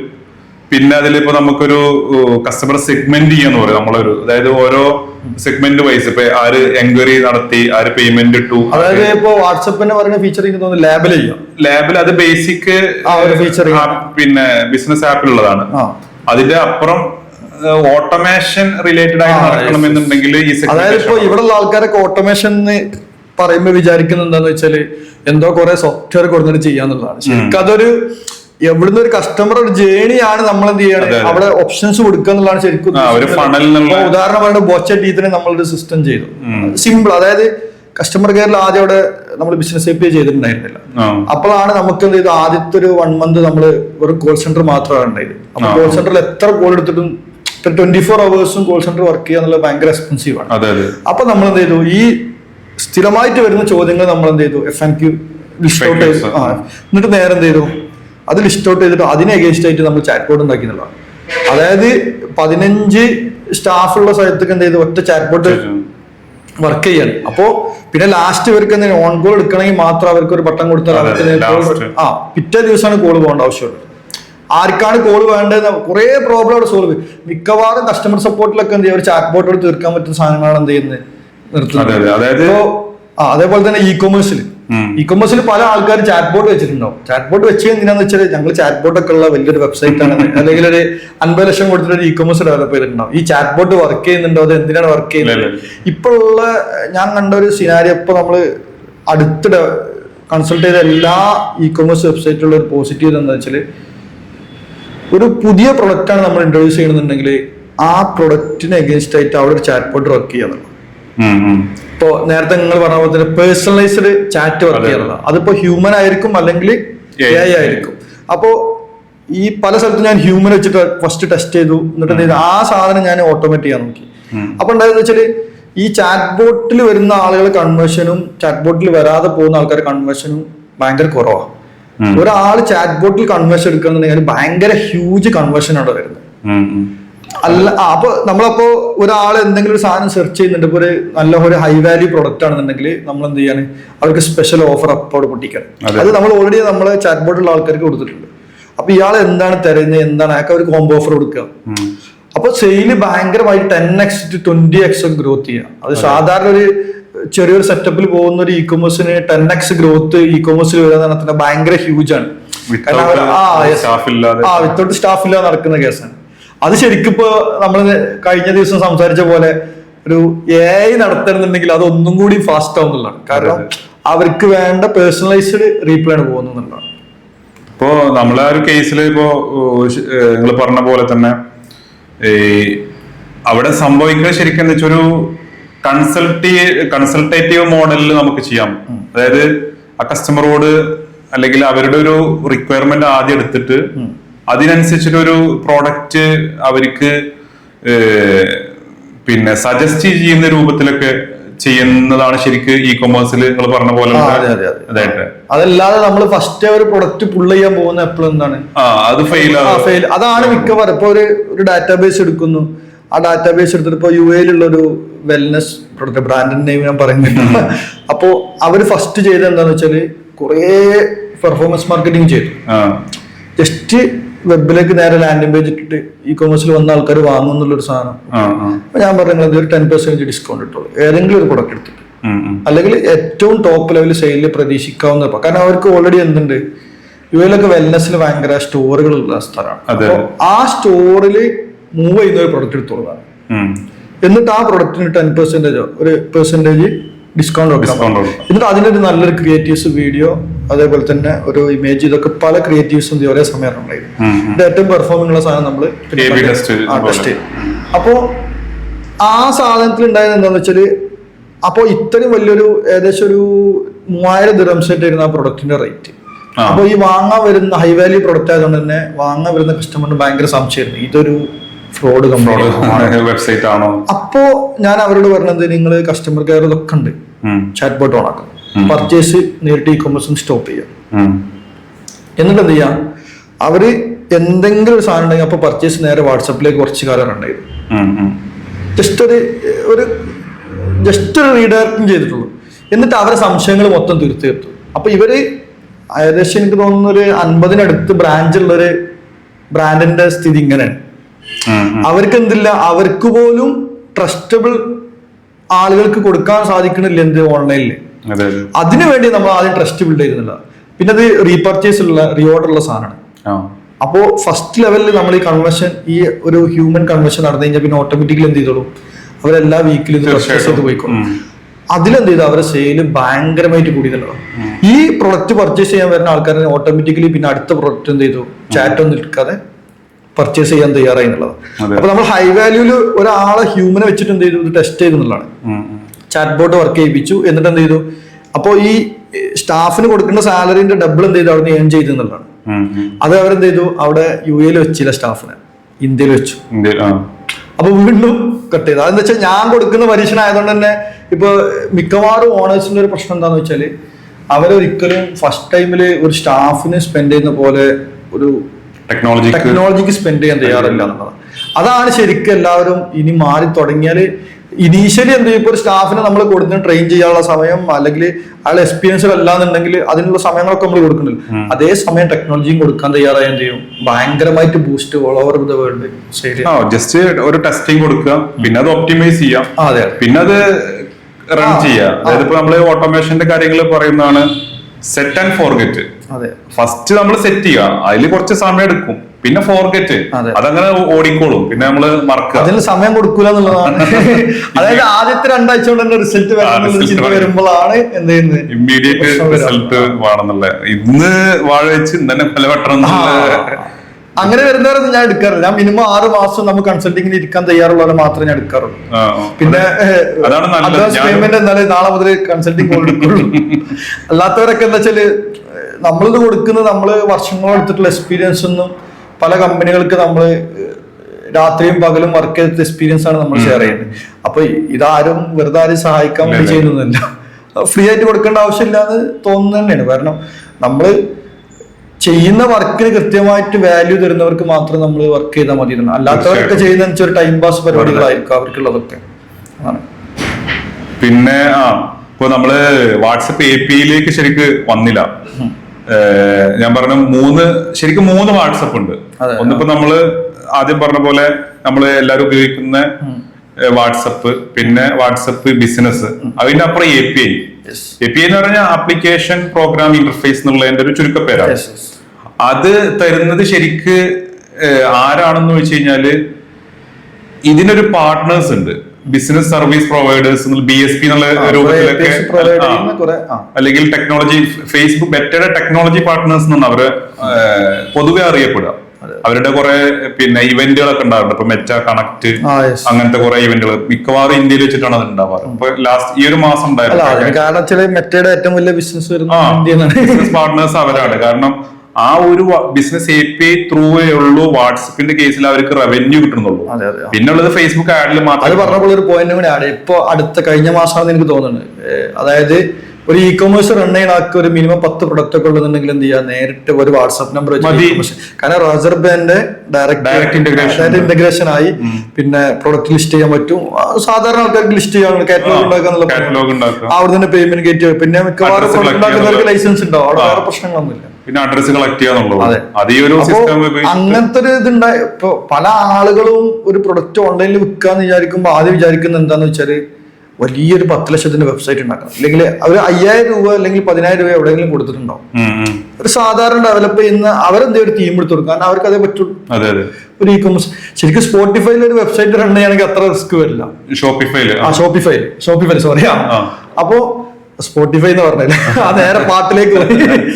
അപ്പോ ഷോപ്പിഫൈയിൽ ഒരു വെബ്സൈറ്റ് റൺ ചെയ്യുകയാണെന്നുണ്ടെങ്കിൽ എന്ത് ചെയ്യാ, ഇനീഷ്യലി ഇവർക്ക് എന്ത് ചെയ്യാം, ഫേസ്ബുക്കും മെറ്റന്റെ ആഡ്സും വെച്ചിട്ട് എന്ത് ചെയ്യാം, ഇതിന്റെ കൺവേർഷൻ എത്ര ഉണ്ട്, ഏത് പ്രൊഡക്റ്റിന് ആൾക്കാർ റെസ്പോണ്ട് ചെയ്യും, ഇതൊക്കെ ടെസ്റ്റ് ചെയ്തിട്ട് ഇ-കൊമേഴ്സിലേക്ക് പോയാൽ മതി. ശരിക്കും അങ്ങനെ ഗൈഡ് ലൈൻ ചെയ്യാൻ ഒരാളില്ല എന്നുള്ളതാണ് ഇവരൊക്കെ പ്രശ്നം. പിന്നെ അങ്ങനെ ഗൈഡ് ലൈൻ ചെയ്യുന്നവർക്ക് എന്ത് ചെയ്യില്ല, പേയ്മെന്റ് കൊടുക്കില്ല. എങ്ങനെ പോകണം, എവിടെ സ്റ്റാർട്ട് ചെയ്യണം. അപ്പോ ഇപ്പൊ ഈ ഒരു ഷോപ്പിഫൈയുടെ കേസ് പറഞ്ഞ പോലെ തന്നെ ഷോപ്പിഫൈ അതുപോലെ ഈ ബിസിനസ് API ഇതൊരു പൊതുവെ പറഞ്ഞ ഒരു ആപ്ലിക്കേഷൻ, ഒരു സോഫ്റ്റ്വെയർ ആണ്. അതിന്റെ കമ്പനികൾ ഡെവലപ്പ് ചെയ്തിട്ട് ഓരോന്നും ഓരോ രൂപത്തിലാണ്. പക്ഷെ എല്ലാത്തിന്റെ ബേസിക് ഒന്നാണ്, മെസ്സേജ് പിന്നെ റിസീവ് ചെയ്യുക, മെസ്സേജ് സെൻഡ് ചെയ്യാം. അതില് മാനുവൽ ആയിട്ടും ചെയ്യാം, ഓട്ടോമാറ്റഡ് ആയിട്ടും ചെയ്യാം. പിന്നെ മറ്റുള്ള കുറെ സോഫ്റ്റ്വെയർ, ഇപ്പൊ CRM സോഫ്റ്റ്വെയർ, സോഹോ പോലുള്ള, പിന്നെ ഇ-കൊമേഴ്സിന്റെ ഷോപ്പിഫൈ, ഇതുപോലുള്ള സംഭവങ്ങളൊക്കെ ഇന്റഗ്രേറ്റ് ചെയ്യാം. അതായത് അവിടെ നടക്കുന്ന ഒരു സംഭവത്തിന് കറസ്പോണ്ടന്റ് ആയിട്ട് ബ്രിഡ്ജ് ആയിട്ട് വർക്ക് ചെയ്യുന്ന ഒരു കറസ്പോണ്ടന്റ് ആയിട്ട് അതിനൊരു കൺഫർമേഷൻ വാട്സപ്പിലൂടെ കൊടുക്കുന്ന രൂപത്തിലാണ് ഈ APIs കണക്ട് ആവുന്നത്. പ്ലസ് പിന്നെ പേയ്മെന്റ് മറ്റുള്ള കാര്യങ്ങൾ. സംശയം ചോദിക്കാൻ കറക്റ്റ് സമയം. വാട്സപ്പ് API ഇന്റഗ്രേറ്റ് ചെയ്തിട്ടുള്ള നിങ്ങൾ ക്ലയന്റിന്റെ ഏറ്റവും വലിയൊരു പോസിറ്റീവ് സാധനം പറയാം. പോസിറ്റീവ് സംഭവം അയാൾക്ക് കിട്ടിയ ഒരു ബിസിനസ് വോളിയോ, അല്ലെങ്കിൽ അയാൾക്ക് നടന്നപ്പോ ഞാൻ നേരത്തെ പറഞ്ഞൊരു ചാറ്റ് ബോട്ട് നമ്മൾ അവിടെ ഇന്റഗ്രേറ്റ് ചെയ്തപ്പോ ഉണ്ടായ ഒരു അതേപോലെ ഉണ്ടായ ഒരു സംഭവം. നമ്മുടെ ഇപ്പൊ ഒരു റീസെന്റ് ആയിട്ടുള്ളൊരു സംഭവം, ഇപ്പൊ എന്റെ ഈ ചാനൽ തന്നെ നോക്കിക്കഴിഞ്ഞാൽ അറിയാൻ പറ്റും, കുറെ റിവ്യൂസ് എല്ലാം ഉണ്ടാവും. അതില് സാധാരണ ഞാന് ഈ B2C രൂപത്തിലുള്ള ബിസിനസ്സുകൾക്ക് അധികം സജസ്റ്റ് ചെയ്യാറുള്ളൂ. പക്ഷെ B2B എന്ന് വെച്ചാൽ അധികവും ഈ നമ്പർ ഓഫ് കുറവായിരിക്കും എന്നുള്ള രൂപത്തിൽ ഞാൻ സജസ്റ്റ് ചെയ്യാറില്ല. പക്ഷെ ഞാൻ അവർക്ക് സജസ്റ്റ് ചെയ്ത് കൊടുത്തു, അവരത് പിന്നെന്താണ് അക്സെപ്റ്റ് ചെയ്യാൻ റെഡി ആയിരുന്നു. അങ്ങനെ ചെയ്തു. അവർക്ക് ഉണ്ടായ കുറെ ബെനിഫിറ്റുകൾ, അതിൽ ഒന്നെന്താ വെച്ചാല് അവരുടെ ഒരു ആഡ് ഏജൻസി എന്നുള്ള രൂപത്തിലായിരുന്നു. കുറെ ബിസിനസ്സുകൾ ഉണ്ട് അവർക്ക്. അവരെ ഒരു 2 ബിസിനസ്സിലാണ് ഞാൻ ചെയ്തു കൊടുത്തത്. ഒന്ന് പിന്നെ ഇവന്റ് റിലേറ്റഡ് ആയിട്ടുള്ള ഒരു ബിസിനസ്സും, പിന്നെ ഒന്ന് ആഡ് റിലേറ്റഡ് ആയിട്ടുള്ള. അപ്പൊ ഈ ഒരു ആഡ് റിലേറ്റഡ് ആയിട്ടുള്ള ബിസിനസ് അവരുടെ എങ്ങനെയാ വെച്ചാല് അവർ ഫേസ്ബുക്ക്, അതായത് സോഷ്യൽ മീഡിയ ആഡുകൾ റൺ ചെയ്യുമ്പോൾ അവർക്ക് കുറെ എൻക്വയറീസ് വരുന്നു, ലീഡ്സ് വരുന്നുണ്ട്. പക്ഷെ ഇവരെന്ത് ചെയ്യുന്നു, ഈ ലീഡ്സിനെ പിന്നെ പ്രോപ്പറായിട്ട് മാനേജ് ചെയ്യുന്നില്ല. അതുപോലെ തന്നെ അത് വെച്ചിട്ട് ഇപ്പൊ ഇന്ന് വന്ന ലീഡ് നാളെ അവര് വിളിച്ചു ചോദിച്ച് പിന്നെ വേറൊരു ആഡ് ഓൺ പോയിന്റും കൂടി, മിക്കവാറും നമ്മൾ ലീഡ്സ് എടുക്കുമ്പോൾ ഉണ്ടാവുന്ന ഒരു കോമഡി എന്ന് വെച്ചാല് ഈ ബിസിനസ് അക്കൗണ്ട്, ഫേസ്ബുക്കിന്റെ മെറ്റാ ബിസിനസ് അക്കൗണ്ട്, അതിന്റെ ചാറ്റ് ബോട്ട് ഇതൊക്കെ റൺ ചെയ്യുന്ന ഏജൻസി ആയിരിക്കും. അപ്പൊ ഈ ഏജൻസിക്ക് വീക്കിലി പൈസ വാങ്ങുന്നതിന്റെ മുന്നെന്തേ ഉള്ളൂ, മിക്കവാറും ഏജൻസികൾ ലീഡ്സ് കൈമാറുള്ളൂ. കാരണം പൈസ വാങ്ങാനുള്ള സമയം. അപ്പൊ ഉണ്ടാവണമെന്ന് വെച്ചാല് ഈ ലീഡ്സ് എൻക്വയറി ഇട്ടാൾ എന്ത് ചെയ്തിട്ടുണ്ടാവും, അപ്പൊ അതിന് എവിടെയെങ്കിലൊക്കെ പോയി സാധനം വാങ്ങിയിട്ടുണ്ടാവും. ശരിക്കും ഇനി ഇപ്പൊ ബിസിനസ് ചെയ്യുന്നവരോട് കൂടി പറയാനുള്ളത് എന്താന്ന് വെച്ചാല്, നിങ്ങളൊരു പെയ്ഡ് റൺ ചെയ്യുന്നുണ്ടെങ്കിൽ അത് നേരിട്ട് നിങ്ങൾക്ക് സ്പോട്ടിൽ വരുന്നത്, ആ സ്പോട്ടിൽ അവർക്ക് കൺവേർട്ട് ചെയ്യാനുള്ള ആള് നിങ്ങളുടെ കയ്യിലാണ്. അല്ലാതെ നിങ്ങൾ നേരിട്ട് ഒരാൾ കടയിലേക്ക് വന്നിട്ട് സാധനം വാങ്ങുന്നത് അതേപോലെ തന്നെ എന്ത് ചെയ്യേണ്ടത്, ഡിജിറ്റലും ചെയ്യേണ്ടതെന്നുള്ളതാണ്. കടയിലേക്ക് വന്ന് അവിടെ ചോദിക്കാണ് ഇപ്പൊ ഈ സാധനം ഉണ്ടോ, അപ്പൊ നിങ്ങളിപ്പോ പോയിക്കോളി, ഞാൻ നിങ്ങളെ വിളിച്ചു പറയാം, അല്ലെങ്കിൽ ഞാൻ എന്റെ ഒഴിവനുസരിച്ച് ഞാൻ പറയാനുള്ള ആ രൂപത്തിലാണ് ഇവിടെ നടക്കുന്നത്. കറക്റ്റ് ആ രൂപത്തിലാണ് ഇവിടുത്തെ ഒരു ഡിജിറ്റൽ മാർക്കറ്റിംഗ് പോയിക്കൊണ്ടിരിക്കുന്നത്. അപ്പൊ അവിടെ നമ്മൾ ഈ ഒരു ക്ലയന്റിന് വേണ്ടി ചെയ്തു കൊടുത്തത് എന്താ വെച്ചാല്, അവരുടെ ആ ഒരു വാട്സപ്പിലേക്ക് ആ ഒരു സംഭവം കൊണ്ടുവന്ന്, എന്നിട്ട് ഇവര് ചോദിക്കുന്ന ആ ക്ലയന്റിനെ ഫോൺ വിളിച്ച് ചോദിക്കുന്ന സംഭവങ്ങൾ എന്താ നമ്മള് ക്വസ്റ്റ്യൻസ് രൂപത്തിൽ അവിടെ കൊടുത്ത് അതിന് ഈ ക്ലയൻസ് ആൻസർ ചെയ്യുന്നു. 2 minutes. അതിപ്പോ നമ്മൾ ആ ഒരു ഫ്ലോ എടുത്ത് നോക്കുമ്പോ ഒരു 2 minute കൊണ്ട് അവർക്ക് അവർക്ക് ആവശ്യമായിട്ടുള്ള രൂപത്തില് ഒരു കൊട്ടേഷൻ ജനറേറ്റ് ചെയ്തിട്ട് അവർക്ക് PDF ആയിട്ട് കൊടുത്തു. മറ്റേത് ദിവസങ്ങൾ എടുത്ത് ചെയ്തിരുന്ന ഈ കസ്റ്റമർക്ക് എന്താ പറയുക, ഡിജിറ്റലാണ്, അവർക്ക് അപ്പുറത്ത് വേറെ ഓപ്ഷൻസ് ഉണ്ട്, ഗൂഗിൾ ചെയ്താൽ കിട്ടും, ചാറ്റ് GPT ചെയ്താൽ കിട്ടും. ഇപ്പൊ ഒരു ഇന്ന സ്പെസിഫിക് ഏരിയയിലുള്ള ഒരു കമ്പനി വേണമെന്നുണ്ട്, ജസ്റ്റ് എന്ത് ചെയ്താൽ മതി, നിങ്ങൾക്ക് ഒരു 100 കമ്പനി ലിസ്റ്റ് ചെയ്യണമെന്നുണ്ട്, ജസ്റ്റ് പ്ലീസ് ലിസ്റ്റ് ഇന്ന വാട്സാപ്പ് API കമ്പനി തണ്ടോന്ന് ടൈപ്പ് ചെയ്താൽ മതി. 100 കമ്പനി തന്നെ 100 അല്ല 200 മണി തരാൻ ചാറ്റ് GPT റെഡിയാണ്, ജിംനൈ റെഡി. അപ്പൊ അങ്ങനത്തെ ടൂൾസ് അവിടെ അവൈലബിൾ ആകുമ്പോൾ നമ്മൾ മാത്രം ഡിപ്പെൻഡ് ചെയ്ത് തരണമെങ്കിൽ നമുക്ക് എന്തല്ല, അവിടെ നമ്മളൊരു സ്പെസിഫിക് സാധനം കൊടുക്കുന്ന ആളാണെങ്കിൽ പോലും എന്താണ് കോമ്പറ്റീറ്റർ അപ്പുറത്തുണ്ട്. ഫേസ്ബുക്ക് നോക്കിയാൽ അറിയാൻ പറ്റില്ല എത്രത്തോളം ആഡുകളാണ് കാണുന്നത്. ആ ഒരു സംഭവത്തെ നമ്മൾ ഫേസ്ബുക്കിൽ ആഡ് റൺ ചെയ്തിട്ട് നേരിട്ട് എന്ത് ചെയ്യൂല, വരുമാനം വരുന്ന ഒരിക്കലും പ്രതീക്ഷിക്കാൻ നിൽക്കരുത്. കാരണം അവിടെ മാർക്കറ്റിംഗ് മാത്രമേ നടക്കുള്ളൂ.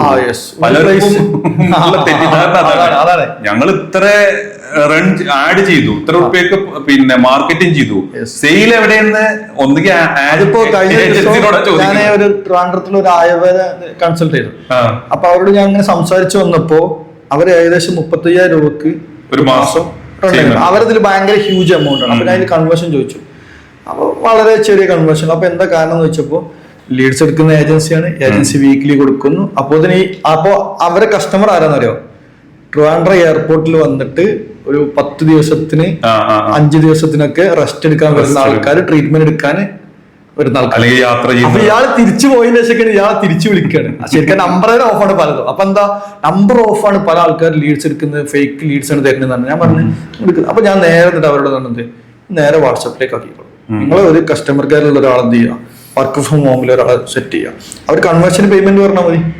നല്ല സെയിൽസ് ഗേൾ ആണെന്നുണ്ടെങ്കിൽ അല്ലെങ്കിൽ സെയിൽസ് ബോയ് ആണെന്നുണ്ടെങ്കിൽ അവര് വീട്ടിൽ നിന്ന് കൺവേർട്ട് ചെയ്തിട്ട് അവർക്ക് കൺവേർഷൻ പേയ്മെന്റ് പറഞ്ഞാൽ ഒരു മിനിമം സാലറി കൊടുത്തിട്ട് കൺവേർഷൻ എത്ര കൊടുത്താലും എന്നിട്ട് ആ ലീഡ്സിന്റെ അളവങ്ങ് കൂട്ടി 35,000 ഞാൻ പറഞ്ഞു 1 ലക്ഷം ആക്കിക്കോളൂ പറഞ്ഞു. 4 ഡിവിഷനിലായിട്ട് എന്ത് ചെയ്തു, ഇത് വർക്ക് ചെയ്ത് തുടങ്ങി. കാരണം ബിസിനസ് വാട്സപ്പ് ആയതുകൊണ്ട് തന്നെ 5 സിസ്റ്റം ഒരേ സമയം എന്ത് ചെയ്യാം. അപ്പൊ ഇത് ഓരോ ലീഡ് വരുമ്പോഴും ആരാണ് ഫസ്റ്റ് ലീഡ് എടുത്ത് അവരവരുടെ പേരിൽ ലേബൽ ചെയ്തിടും. അപ്പൊ പിന്നെ മറ്റാളെ നോക്കാൻ പോണ്ട, അവരുടെ ചാറ്റ് മൊത്തം ഇയാൾ തീർത്തോളും. ആ ലാബിൽ കൺവേർട്ട് ആയി കഴിഞ്ഞാൽ എന്ത് ചെയ്യും, അവർക്ക് പേയ്മെന്റ് അപ്പൊ തന്നെ. അപ്പോ അവരെ ബിസിനസ് ഇത് ശരിക്കും അയാളെ ഹോസ്പിറ്റലിൽ മാറ്റിയിട്ടില്ല, ഹോസ്പിറ്റലിലെ സെറ്റപ്പ് മാറ്റിയിട്ടില്ല, ഒന്നും മാറ്റി. ഡിജിറ്റൽ നടത്തിയ കുറച്ച് മാറ്റം കൊണ്ടാണ് എന്ത് ചെയ്ത് ഇയാൾ എത്ര ഹ്യൂജ് സെയിലിലേക്ക് കൊണ്ടുപോകുന്നുള്ളതാണ്. അത് ആ ഒരു പ്രോസസ് ഉണ്ടല്ലോ, ഇങ്ങനെയാണ് ചെയ്തിട്ട് ഇങ്ങനെ നിങ്ങൾ കൺവേർട്ട് ചെയ്യണം എന്നുള്ളതിൽ അവർക്ക് ഗൈഡ് ലൈൻ ചെയ്യാൻ ആളില്ല എന്നുള്ളതാണ് ഒന്നാമത്തെ പ്രശ്നം. അത് ചെയ്യുന്ന പലർക്കും അറിയില്ല. അതുകൊണ്ടാണ് ഞാൻ പറഞ്ഞത്, ഞാൻ ഇത്രയും കമ്പനികളെ കൺവേർട്ട് ചെയ്യാൻ കാരണം വെച്ചാൽ നമ്മൾ ഒരാൾക്ക് കൺസൾട്ട് ചെയ്ത സമയത്ത് അവർക്ക് കിട്ടിയ റിസൾട്ട് കൊണ്ട് അവരെ മൗത്ത് ഓഫ് വേർഡിൽ വന്നിട്ടുള്ള അതിൽ കാണിച്ചപ്പോ മിക്കവാറും ഒരു 5 പേര് ഒരാൾക്ക് സജസ്റ്റ് ചെയ്യാറുണ്ട്. ഇപ്പൊ ഞാൻ എന്ത് ചെയ്യലില്ല, കൂടുതൽ വലിയ കമ്പനികൾ മാത്രമേ ഞാൻ എടുക്കാറുള്ളൂ. അല്ലെങ്കിൽ ഞാൻ പറയുന്ന പേയ്മെന്റ് തരാൻ തയ്യാറായുള്ളൂ. നമ്മളെ ചാർജ് ഇത്രയാണ്. അപ്പോ അത് അവരെന്തിനാ തരുന്നത് എന്നുള്ള ചോദ്യം അവർക്ക് ഉണ്ടെന്നുണ്ടെങ്കിൽ അവര് ചെയ്യരുത് എന്നാണ്. പിന്നെ അഡ്വാൻസ് പേയ്മെന്റിൽ മാത്രമേ ഡീൽ ഉറപ്പിക്കാൻ പോകാറുള്ളൂ.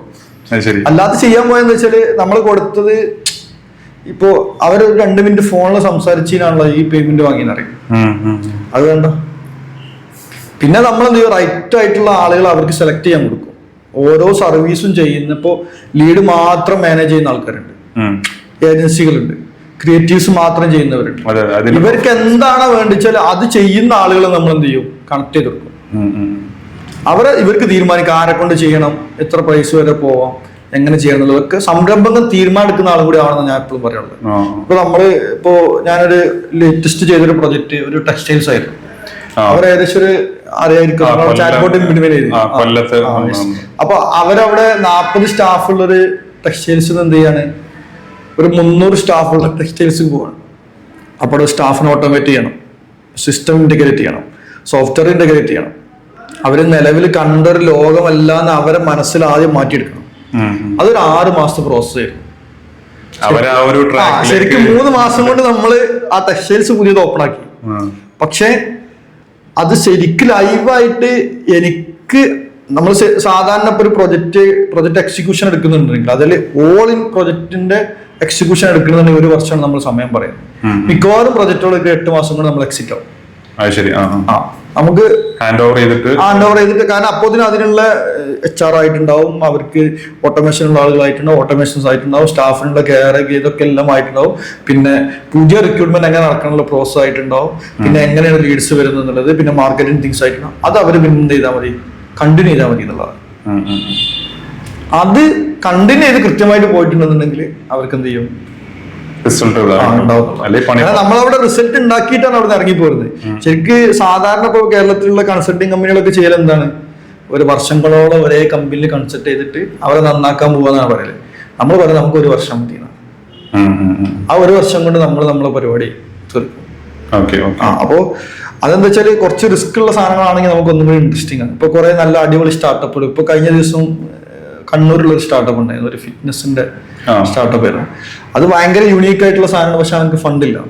ഈ ഫണ്ടില്ലാതെ വരുന്ന സ്റ്റാർട്ടപ്പുകൾക്ക് എങ്ങനെയാണ് ബ്രാൻഡിങ് ത്രൂ ഫണ്ടിങ്ങിലേക്ക് എത്തുന്നത്, അതാണ് ശരിക്കും. അല്ലാതെ ഇപ്പൊ ക്രൗഡ് ഫണ്ടിങ് എടുത്തിട്ട് പല ആളുകളുണ്ട് നാട്ടിൽ പിരിവെടുത്തിട്ട് ബിസിനസ് ചെയ്യും. 1,00,000 എന്നുള്ള ഇപ്പൊ നമ്മളെ മലപ്പുറമൊക്കെ പറയുന്ന മെയിൻ പരിപാടിയാണ് 1,00,000. ശരിക്കും അത് ഇൻട്രസ്റ്റ് തന്നെയാണ്. അതിൽ ഇൻട്രസ്റ്റ് അല്ലാന്നൊന്നും പറയാൻ പറ്റില്ല. 1000 എന്നുള്ള ഫിക്സഡ് എമൗണ്ട് കൊടുക്കുകയാണെങ്കിൽ അത് ഇൻട്രസ്റ്റ് തന്നെയാണ്. അത് ഇൻട്രസ്റ്റ് അല്ലാന്ന് പറയാൻ വേണ്ടിയിട്ടാണ് അവര് ഫിക്സ്. അത് വേറെ ടോപ്പിക്കാണ്, ഇപ്പൊ പറയാതിരിക്കാവുന്നല്ലേ. അപ്പോ അത് ശരിക്കും എന്താണ്, ഒരു പണപ്പിരിവാണ് നടത്തുന്നത് അവിടെ. അത് എപ്പോഴും ചിലപ്പോൾ പൈസ കൊടുത്തോളം പറ്റുന്നില്ല. പക്ഷെ പ്രോഫിറ്റ് ബേസ് ചെയ്ത് എന്താണ് സ്റ്റാർട്ടപ്പ് ഇൻവെസ്റ്റ്മെന്റ് എന്ന് അറിയുന്ന, സ്റ്റാർട്ടപ്പിന്റെ ഇക്കോസിസ്റ്റം എന്താണെന്നും 10 സ്റ്റാർട്ടപ്പിൽ ഇൻവെസ്റ്റ് ചെയ്താൽ 1 സ്റ്റാർട്ടപ്പിൽ നിന്ന് റിട്ടേൺ കിട്ടുള്ളൂ എന്നൊക്കെ മനസ്സിലാകുന്ന ആയിരക്കണക്കിന് പേര് എന്തുണ്ട്, ഇൻവെസ്റ്റ് ചെയ്യാൻ തയ്യാറായിട്ട് കേരളത്തിലുണ്ട്. കേരളത്തിന് പുറത്തുണ്ട്. ഇപ്പൊ US എന്നൊക്കെ ഇപ്പൊ കഴിഞ്ഞ ദിവസം നമ്മള് ഒരു കോൺ കോൾ ഉണ്ടായിരുന്നു. US എന്നുള്ള സ്റ്റാർട്ടപ്പ് ആയിരുന്നു. അവർ ഇൻവെസ്റ്ററാണ്, ഇൻവെസ്റ്റ്മെന്റ് ബാങ്ക് ആണ്. അവര് തയ്യാറായി നിൽക്കുകയാണ് കുറച്ച് സ്റ്റാർട്ടപ്പ് നമ്മളോട് സജസ്റ്റ് ചെയ്യാനാണ് പറഞ്ഞത്. അപ്പൊ അതിന് കാരണം വെച്ചാൽ അവരൊക്കെ നോക്കുന്നുണ്ട് ഇവിടുത്തെ സ്റ്റാർട്ടപ്പിനെ. അപ്പൊ ഈ നോക്കുന്നവരെ കാണിക്കാൻ നമ്മൾ എന്ത് ചെയ്യണം, കൃത്യമായ ബ്രാൻഡിങ് ചെയ്യാന്നുള്ളതാണ്. യൂണീക്ക് ഐഡിയ ആയിരിക്കണം, അതിന്റെ സ്ട്രാറ്റജി ഉണ്ടായിരിക്കണം, എങ്ങനെയാണ് ഫൗണ്ടേഴ്സ് എങ്ങനെയാണ് കണക്ഷൻ എന്നുള്ളത്. അത് നമ്മൾ അപ്പൊ അവരടുത്ത് നമ്മൾ അത്ര ഫീസ് വാങ്ങാറില്ല. ഈ സ്റ്റാർട്ടപ്പ് എന്ന് പറഞ്ഞിട്ട് വരുന്ന ആൾക്കാരെ നമ്മൾ എപ്പോഴും ഒരു പ്രത്യേക കാറ്റഗറിയിൽ നമ്മൾ കൊടുക്കാറുണ്ട്. പക്ഷെ അത് എങ്ങനെ നല്ല പാഷനായിട്ട് വരുന്നവരെ നമുക്കറിയാം. കാരണം ഇത്രയും ആളുമായിട്ട് ഇന്ററാക്ഷൻ ഉണ്ടായതുകൊണ്ട്. പിന്നെ സാധാരണ സ്റ്റാർട്ടപ്പുകൾക്ക് കണ്ടുവരുന്ന ഒരു ഇതാണ്, എന്തെങ്കിലും ഒരു ഐഡിയ അത് വയബിൾ ആണോ അല്ലെങ്കിൽ റവന്യൂ ജനറേറ്റിംഗ് ആണോ. ഇപ്പൊ ഞാൻ പറഞ്ഞ ഫിറ്റ്നസ് ആപ്പിന്റെ ആള് ഏകദേശം അത് ഒരു 10 ജിമ്മില് റൺ ചെയ്തു. അടുത്തൊരു സ്റ്റേജിക്ക് മൂവ് ചെയ്യാൻ ഫണ്ടില്ല എന്നിട്ടാ വന്നിട്ടുള്ളത്. അപ്പൊ അയാൾ അപ്പൊ ഞാൻ പറഞ്ഞു ഇതിൽ ഇന്ന പ്രശ്നങ്ങൾ ഇതിലുണ്ട്, ഇതിനുള്ള സൊല്യൂഷൻ എന്താന്ന് കൂടി കണ്ടെത്തി കഴിഞ്ഞാൽ അടുത്തൊരു ഓപ്ഷൻ പറഞ്ഞുതരാന്ന് പറഞ്ഞു. അപ്പോ അങ്ങനെ ഒന്നുമില്ലാതെ എന്റെ കയ്യിൽ ഒരു ഐഡിയ ഉണ്ട്. മിക്കവാറും ആളുകൾക്ക് ഐഡിയ വരാൻ പോലും പേടിയാണ്. ഐഡിയ പറയാന്നുള്ളതാണ് ഏറ്റവും വലിയ. നമ്മൾ 1000 പേരുള്ള ഐഡിയ പറയുമ്പോഴാണ് എന്ത് ചെയ്യുക, നമ്മളെ ഐഡിയ എത്രത്തോളം വാലിഡേറ്റ് ആണെന്ന് നമുക്ക് മനസ്സിലാവുള്ളൂ. കാരണം ഈ ഐഡിയയിൽ എന്തൊക്കെ നമ്മൾ ഫിൽട്ടർ ചെയ്യേണ്ടതുണ്ട്. പക്ഷെ ഐഡിയ ആരെങ്കിലും കോപ്പി അടിക്കാന്നുള്ള പേടിയാണ്. അങ്ങനെ കോപ്പി അടിക്കാന്നുണ്ടെങ്കിൽ ഇവിടെ എല്ലാം കോപ്പി അടിച്ച് തന്നെയാണുള്ളത്. അത് എക്സിക്യൂഷനാണ്. അതാണ് എല്ലാവരും മനസ്സിലാക്കാത്തൊരു സാധനം. അത് മനസ്സിലായി വരുമ്പോൾ ഓട്ടോമാറ്റിക്കലി എന്ത് ചെയ്യും, ഷിഫ്റ്റ് ചെയ്ത് പോകുന്നുള്ളൂ. പിന്നെ നിങ്ങൾ ഈ വാട്സപ്പ് API അല്ലാതെ ഓട്ടോമേഷൻസിന്റെ കുറെ സംഭവങ്ങൾ ചെയ്യുന്നുണ്ടല്ലോ. അത് കഴിഞ്ഞ പ്രാവശ്യം നമ്മൾ ഇൻസ്റ്റാഗ്രാമിന്റെ അതില് ഇപ്പോ വാട്സപ്പിനെ ശരിക്കും കംപ്ലീറ്റ് പറഞ്ഞിട്ടില്ല. നമ്മള് ശരിക്ക് അത് ചെയ്യേണ്ട എങ്ങനെയാ വെച്ചാല് വാട്സപ്പിന്റെ കേസില് കുറെ കാര്യങ്ങൾ ചെയ്യാം. ഇപ്പൊ API ഒന്നത് നമ്മള് സാധാരണ പറയാം, ഇതെല്ലാം മെറ്റ കമ്പനീസ് ആണല്ലോ. അപ്പൊ ഇൻസ്റ്റാഗ്രാം ആണെങ്കിലും വാട്സപ്പ് ആണെങ്കിലും ഫേസ്ബുക്ക് ആണെങ്കിലും ഒക്കെ. അപ്പോ ഈ പ്ലാറ്റ്ഫോമുകൾ തമ്മിൽ ഇപ്പോ നമ്മുടെ കേരളത്തിലെ അല്ലെങ്കിൽ ഒരു SME സെഗ്മെന്റ് എടുത്തു കഴിഞ്ഞാലുള്ള ഒരു സംഭവം എന്താ വെച്ചാല്, നമ്മളൊക്കെ ആഡ് റൺ ചെയ്യുമ്പോ അതിന്റെ അധികം സോഷ്യൽ മീഡിയ ആഡുകളാണ് റൺ ചെയ്യുന്നത്. ഇപ്പൊ PPC ആഡുകളൊന്നും അധികം ആരും റൺ ചെയ്യുന്നില്ല. ഇനി സോഷ്യൽ മീഡിയ ആഡുകൾ റൺ ചെയ്യുമ്പോഴും അതിന് പൊതുവേ പറയുന്നത് ഇപ്പോ ഫേസ്ബുക്കില് ആഡ് റൺ ചെയ്തിട്ട് റിസൾട്ട് കിട്ടണില്ല, അല്ലെ ഇതാണില്ല. പക്ഷെ ഞാനിപ്പോ റീസെന്റ് ആയിട്ട് ഒരു ആഡ് റൺ ചെയ്തു, 5 മിനിറ്റുള്ള വീഡിയോസ്. അതിൽ 50%, 5 മിനിറ്റിൽ 9 മിനിറ്റ് ഒരു ആഡ് വീഡിയോ ഞാൻ ടെസ്റ്റ് ചെയ്ത് കൊടുത്തതാ. അതിൽ 5 മിനിറ്റ് ആളുകൾ കാണുന്നുണ്ട് മിനിമം ആവറേജ് വ്യൂ. അപ്പൊ നോക്കിയേ, ഫേസ്ബുക്ക് പറയുന്നത് 15 സെക്കൻഡില് അല്ലെങ്കിൽ 1 മിനിറ്റിൽ നിർത്തണം എന്നുള്ളതിലാണ്. അപ്പോ അത് കണ്ടന്റിന്റെ പ്രസന്റേഷനിലും അത് എങ്ങനെയാണ് ഇപ്പൊ മിക്കവാറും ആളുകൾ നേരിട്ട് പ്രൊഡക്റ്റ് വിൽക്കാൻ നോക്കും. അതെ, അവിടെയാണ്. പിന്നെ നമ്മൾ എന്താണോ ചെയ്യുന്നത് അതിന്റെ അവയർനെസ് എന്ത് ചെയ്യാ, മാക്സിമം ആളുകൾ യുണീക്ക് പ്രൊഡക്റ്റ് ആണ് നമ്മൾ ഉണ്ടാക്കുന്നത്. അതിന്റെ അവയർനെസ് ഇപ്പൊ നമുക്കൊരു കോമ്പറ്റീറ്ററും കൂടി ഇല്ലാത്ത ഒരു സോളാറിന്റെ ഒരു സംഭവത്തെ അടുത്ത് പേര് പറഞ്ഞ എല്ലാവർക്കും അറിയാൻ ചാൻസ് ഉണ്ട്. ഞാൻ പേര് പറഞ്ഞില്ല. അപ്പൊ എല്ലാത്തിനും പേര് പറഞ്ഞില്ല എന്റെ പേഴ്സണലിൽ വിളിച്ചാൽ ഞാൻ പറഞ്ഞിട്ടുണ്ട്, മെസ്സേജ് ഇട്ടാ നമ്പർ ഡിസ്ക്രിപ്ഷനിൽ കൊടുക്കാം. അപ്പൊ അങ്ങനെ എന്താന്ന് വെച്ചാല് വിളിക്കരുത് കേട്ടോ, മെസ്സേജ് ചെയ്യണം. വിളിച്ചാൽ ഫോൺ എടുക്കും, അതും പറയാം. ഇനി വിളിച്ചിട്ട് ഫോൺ എടുക്കില്ല എന്നൊരു കമന്റ് പറഞ്ഞു. അപ്പോ ഇയാളോട് ഞാൻ പറഞ്ഞത്, നിങ്ങൾ ആദ്യം നിങ്ങൾ ഈ പ്രൊഡക്റ്റ് എന്ത് ചെയ്യും, ഒരു 50 പേര് കേൾക്കട്ടെ പറഞ്ഞത്, ഒരു 2 കോമ്പറ്റീറ്ററും വരട്ടെ. അപ്പൊ നിങ്ങൾക്ക് എന്ത് ചെയ്യാൻ പറ്റും, ഈ പ്രൊഡക്റ്റ് ഈസി ആയിട്ട് വിൽക്കാൻ പറ്റുന്നതാണ്. അതല്ലാന്നുണ്ടെങ്കിൽ നിങ്ങൾ ഈ ടെക്നോളജി കെട്ടിപ്പിടിച്ചിരിക്കുന്ന ഒരാളാണ്. അപ്പൊ അയാൾ ചോദിച്ചു എന്തുകൊണ്ടാന്ന് ചോദിച്ചു, നിങ്ങൾക്ക് ഇപ്പോഴത്തെ സ്റ്റേജില് ഇതിന്റെ അവയർനെസ് കൊണ്ടുവരാൻ നിങ്ങൾക്ക് എത്ര ഫണ്ട് ഉണ്ട്? 0. നമ്മൾ കോമ്പറ്റീറ്റർ അവയർനെസ് നടത്തിക്കോളുന്നു. സിമ്പിളാണ്. കോമ്പറ്റീറ്റർ അവയർനെസ് നടത്തിക്കോളും. നമ്മളവിടെ നല്ല പ്രൊഡക്റ്റ് ഉണ്ടാക്കിയാൽ മതി, നല്ല സർവീസ് കൊടുത്താൽ മതി. പ്രൊഡക്റ്റ് വാങ്ങാൻ വരുന്നവർക്ക് ഓട്ടോമാറ്റിക്കലി നമുക്ക് പ്രൊഡക്റ്റ് പ്ലേസ് ചെയ്യാൻ പറ്റും. കാരണം ഞാൻ 2-3 സ്ഥലത്ത് ടെസ്റ്റ് ചെയ്തിട്ടുണ്ട്. കോമ്പറ്റീറ്റർ പൊട്ടിക്കാൻ പോകുമ്പോഴാണ് പ്രശ്നം. അയാൾ റേറ്റ് കൂട്ടുണ്ടെങ്കിൽ നമ്മൾ കൊടുക്കാം. അതൊന്നും വേണ്ട, സെയിം റേറ്റിന് സാധനം കൊടുക്കില്ല, കൂട്ടി വെക്കാം, എന്നാലും പ്രശ്നമില്ല. പക്ഷെ അവിടെ നമ്മൾ കൊടുക്കുന്ന സർവീസിനായിരിക്കും അപ്പൊ വാല്യൂ ഉണ്ടാവുക. അത് കൊടുക്കാൻ റെഡി ആയാൽ മതി അല്ല. കുറെ ആളുകൾക്കുള്ള ഒരു മിസ്കൺസെപ്ഷൻ ആണ് പ്രൈസ് ആണ്, അതൊക്കെ വെറുതെ ഏറ്റവും വലിയ. അങ്ങനെയാണെന്നുണ്ടെങ്കിൽ ഞാൻ വാട്സപ്പ് ഒന്നും ഇങ്ങനെ വെക്കൂലല്ലോ. അത് എന്റെ വാട്സപ്പിന്റെ ചാർജിങ് ഒക്കെ അറിയണോണ്ടാണ് ഞാൻ അങ്ങനെ പറയുമ്പോ മനസ്സിലാവുന്നുണ്ട്. ഞങ്ങളെ 6000 ഗ്രൂപ്പിന്റെ ചാർജ് ചെയ്യുന്ന എമൗണ്ട് ഒക്കെ അതെന്ന് വെച്ചാൽ അവിടുന്ന് കിട്ടുന്ന റിസൾട്ടിനെ കുറിച്ച് എനിക്ക് കൃത്യമായ ധാരണ ഉണ്ട് എന്നുള്ളതും ക്ലയന്റിന് ഉണ്ട് എന്നുള്ളതാണ്. അല്ലെ, അതൊരു വാട്സപ്പിന്റെ കേസ് നമ്മൾ എപ്പോഴും വാട്സപ്പിനെ ഇതില് പറയുന്നത് എന്താ വെച്ചാല് മെസ്സേജ് സിസ്റ്റം ആണ് അത്. പിന്നെ ഡയറക്റ്റ് ഇൻബോക്സിലേക്ക്. അതെ, ഇപ്പോ SMS എന്തുകൊണ്ടാണ് ഔട്ട്ഡേറ്റ് ആയി എന്നുള്ളതിനൊരു കാരണം എല്ലാവരും പറയുന്നതെന്ന് വെച്ചാല് അവിടെ ഡബ് ചെയ്യുന്ന സ്ഥലമായി. അതുകൊണ്ടാണ് എന്ത് ചെയ്തത്, അത് ഒരു വാട്സപ്പിലേക്ക് വരുമ്പോഴും മെറ്റ പ്രത്യേകം ശ്രദ്ധിച്ചെന്താന്ന് വെച്ചാല് ആ സാധനം ഒരിക്കലും എന്താവരുത്, ഒരു ഡബ് ചെയ്യുന്ന സ്ഥലമായി മാറത്തില്ല, പ്രൈവസി. അതുകൊണ്ടാണ് ഒരേ നമ്പറിൽ കൂടുതൽ ഗ്രൂപ്പ് ഇങ്ങനത്തെ സംഭവങ്ങളൊക്കെ വന്നപ്പോ കൺട്രോൾ ചെയ്തു 5 പേര് കൂടുതൽ ഫോർവേഡ് ചെയ്യരുത് എന്നുള്ളത്. അത് ശരിക്ക് നമ്മള് നിയമം അനുസരിച്ച് ഫോർവേഡ് ചെയ്യുന്നത് ഒഴിവാക്കിയതൊന്നുമല്ല. ശരിക്കും ഫേസ്ബുക്ക് കൃത്യമായ ബിസിനസ് ധാരണ ഉള്ള ആളാണ്. കാരണം ഞാൻ ഫേസ്ബുക്കില് ലക്ഷങ്ങളുള്ള ഗ്രൂപ്പൊക്കെ റൺ ചെയ്തതാണ്. ഇപ്പൊ ആ ലക്ഷങ്ങൾ 10 ലക്ഷം ആളുള്ള ഗ്രൂപ്പിൽ ഇട്ടാൽ പോലും എത്ര ആൾ കാണുന്നുണ്ടെന്ന് എനിക്കറിയാം. അപ്പോ ഫേസ്ബുക്ക് ഒരിക്കലും എന്തല്ല, ഒരു സാധനം കൊണ്ടിട്ടുണ്ടെങ്കിൽ അവരെ ബിസിനസ് തിങ്സ് കൃത്യമായിട്ട് ആരും നന്നാക്കാൻ വേണ്ടി കൊണ്ടുവരണല്ല. അതിന് നമ്മൾ മാക്സിമം എന്ത് ചെയ്യാം, നമ്മളെ ഓപ്ഷൻസ് എടുത്തിട്ട് നമ്മൾ അതിൽ നിന്ന് എടുക്കുക എന്നുള്ളതാണ്. അപ്പോ അതില് എന്താണ് ഇപ്പൊ എത്ര ബിസിനസ് API ഒരു മെസ്സേജ് ഔട്ട് ഗോയിങ് പോകാൻ എത്ര 10 പൈസ എത്രയാണ് പല, അതായത് റിസീവിങ് കൺട്രിക്ക് അനുസരിച്ചിട്ട്. ഇപ്പൊ സപ്പോസ് നമ്മളൊരു ഇന്ത്യയിലുള്ള നമ്പറിൽ നിന്ന് ഇന്ത്യയിലേക്ക് നമ്പർക്കാണ് അയക്കുന്നുണ്ടെങ്കിൽ ഇന്ത്യയിൽ മാത്രമല്ല ചെയ്യുന്നത്, അതുകൊണ്ട് നിങ്ങൾക്ക് എല്ലാ 72 പൈസയാണ് 77 പൈസയാണ് ഫേസ്ബുക്ക് പറയുന്നത്, മെറ്റ പറയുന്നത്. പക്ഷെ അതില് എങ്ങനെയാണെന്ന് വെച്ചാൽ പല രൂപത്തിൽ നമുക്ക് ചാർജ് പിന്നെയും വരും. ഇപ്പൊ സപ്പോസ് നമ്മള് വാട്ടി, ഇന്ററാക്ട് ഇതുപോലുള്ള ബിസിനസ് സർവീസ് പ്രൊവൈഡേഴ്സ് കമ്പനികളാണ് നമുക്ക് ഈ ഒരു സംഭവം തരുന്നത്. അപ്പൊ അവരുടെ ഒരു മാർക്കപ്പ് കൂടി ആഡ് ചെയ്യും. അപ്പോ വാട്ടിയിലൊക്കെ 99 പൈസയാവും അത്. പക്ഷെ നമ്മള് ചില മറ്റുള്ള APIs ഇപ്പൊ എല്ലാ ബോക്സ് എന്നൊക്കെ ആണെങ്കിൽ അതിൽ 85 പൈസ വരുള്ളൂ. അവര് ചെറിയ ലാഭം കൂട്ടുള്ളൂ അതില്. പക്ഷെ ചിലതുണ്ട് ഈ 77 പൈസ മാത്രം കൊടുത്തിട്ട് സെൻഡ് ചെയ്യുന്ന സംഭവങ്ങളുണ്ട്. അവര് അത് പറഞ്ഞപ്പോൾ ഇപ്പൊ കഴിഞ്ഞ ദിവസം ഞാനൊരു സാധനം ഇംപ്ലിമെന്റ് ചെയ്തു. API പറഞ്ഞപ്പോ എനിക്ക് API കുറിച്ച് അറിയാവുന്ന ഡൗട്ട് ഉണ്ട്. ഇപ്പൊ സംശയം മാറിയിട്ടുണ്ട്. ഇപ്പൊ കുറെ കാര്യമെന്ന് എനിക്ക് തോന്നുന്നുണ്ട്. അതായത് പല വെർട്ടിക്കൽ ബിസിനസ് ഉണ്ട് അവർക്ക്. അപ്പൊ കസ്റ്റമർ കെയറിന്റെ പ്രശ്നം സോൾവ് ചെയ്യാന്നുള്ളതാണ് ഒന്നാമത്തെ. അപ്പൊ ഞങ്ങൾ ആദ്യം ഒരു വെർട്ടിക്കൽ കൊണ്ടുപോയിട്ട് ഈ സാധനം ഇംപ്ലിമെന്റ് ചെയ്തു. എന്നിട്ട് അവിടെ ഫുള്ള് ഓട്ടോമേറ്റ് ചെയ്തു. എന്നിട്ട് ശരിക്കും അതിന്റെ ബിസിനസ് ഓണർ നമ്മൾ കുറച്ച് പഴഞ്ഞ ബിസിനസ് ഓണറാണ്. അപ്പൊ ഈ ചാറ്റ് ബോട്ടിന്റെ ബെനിഫിറ്റ് എന്താണെന്ന് അയാൾ കൺവേർട്ട് ചെയ്തു, കൺവിൻസ് ചെയ്തു. അതായത് എന്നെ കണക്ട് ചെയ്ത് അവിടുത്തെ സെയിൽസ് ടീം ആയിരുന്നു. അപ്പൊ സെയിൽസ് ടീമിന് കൃത്യമായ ഒരു ബഡ്ജറ്റ് ഉണ്ടായതുകൊണ്ട് എനിക്ക് പൈസ എനിക്ക് പ്രശ്നം ഉണ്ടായിരുന്നില്ല. പിന്നെ ഈ ഓണറെ കൺവിൻസ് ചെയ്യാന്നുള്ളതായിരുന്നു. അപ്പൊ ഞാനെന്ത് ചെയ്തു, ഫസ്റ്റ് അവരോട് പറഞ്ഞത് ആദ്യം ഒരു ഡിപ്പാർട്ട്മെന്റിൽ നമുക്ക് എന്ത് ചെയ്യാം, ഒരു സാധനം ചെയ്തിട്ട് അതിന്റെ ബിസിനസ് എന്താണ്, അതിൽ നിന്ന് കിട്ടിയ വോളിയം എന്താണ്, അതിന്റെ ബിസിനസ് റെപ്യൂട്ടേഷൻ എന്താണ് മാറിയിട്ടുള്ളത്, അത് കാണിച്ചു കൊടുത്തു.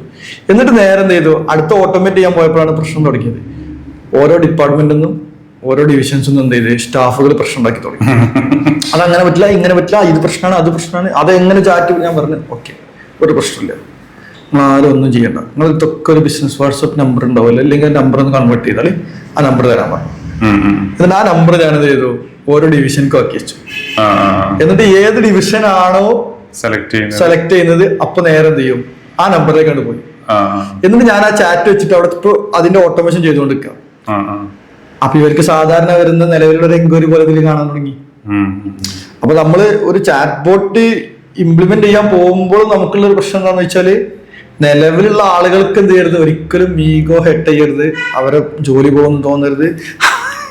അങ്ങനത്തെ കുറേ കാര്യങ്ങൾ ഇതിലുണ്ട്. അതായത് ഒരു സർക്കാർ ഓഫീസ് പോലെ വർക്ക് ചെയ്യുന്ന പല കമ്പനികളുണ്ട്, ഒരിക്കലും മാറൂല എന്നുള്ള.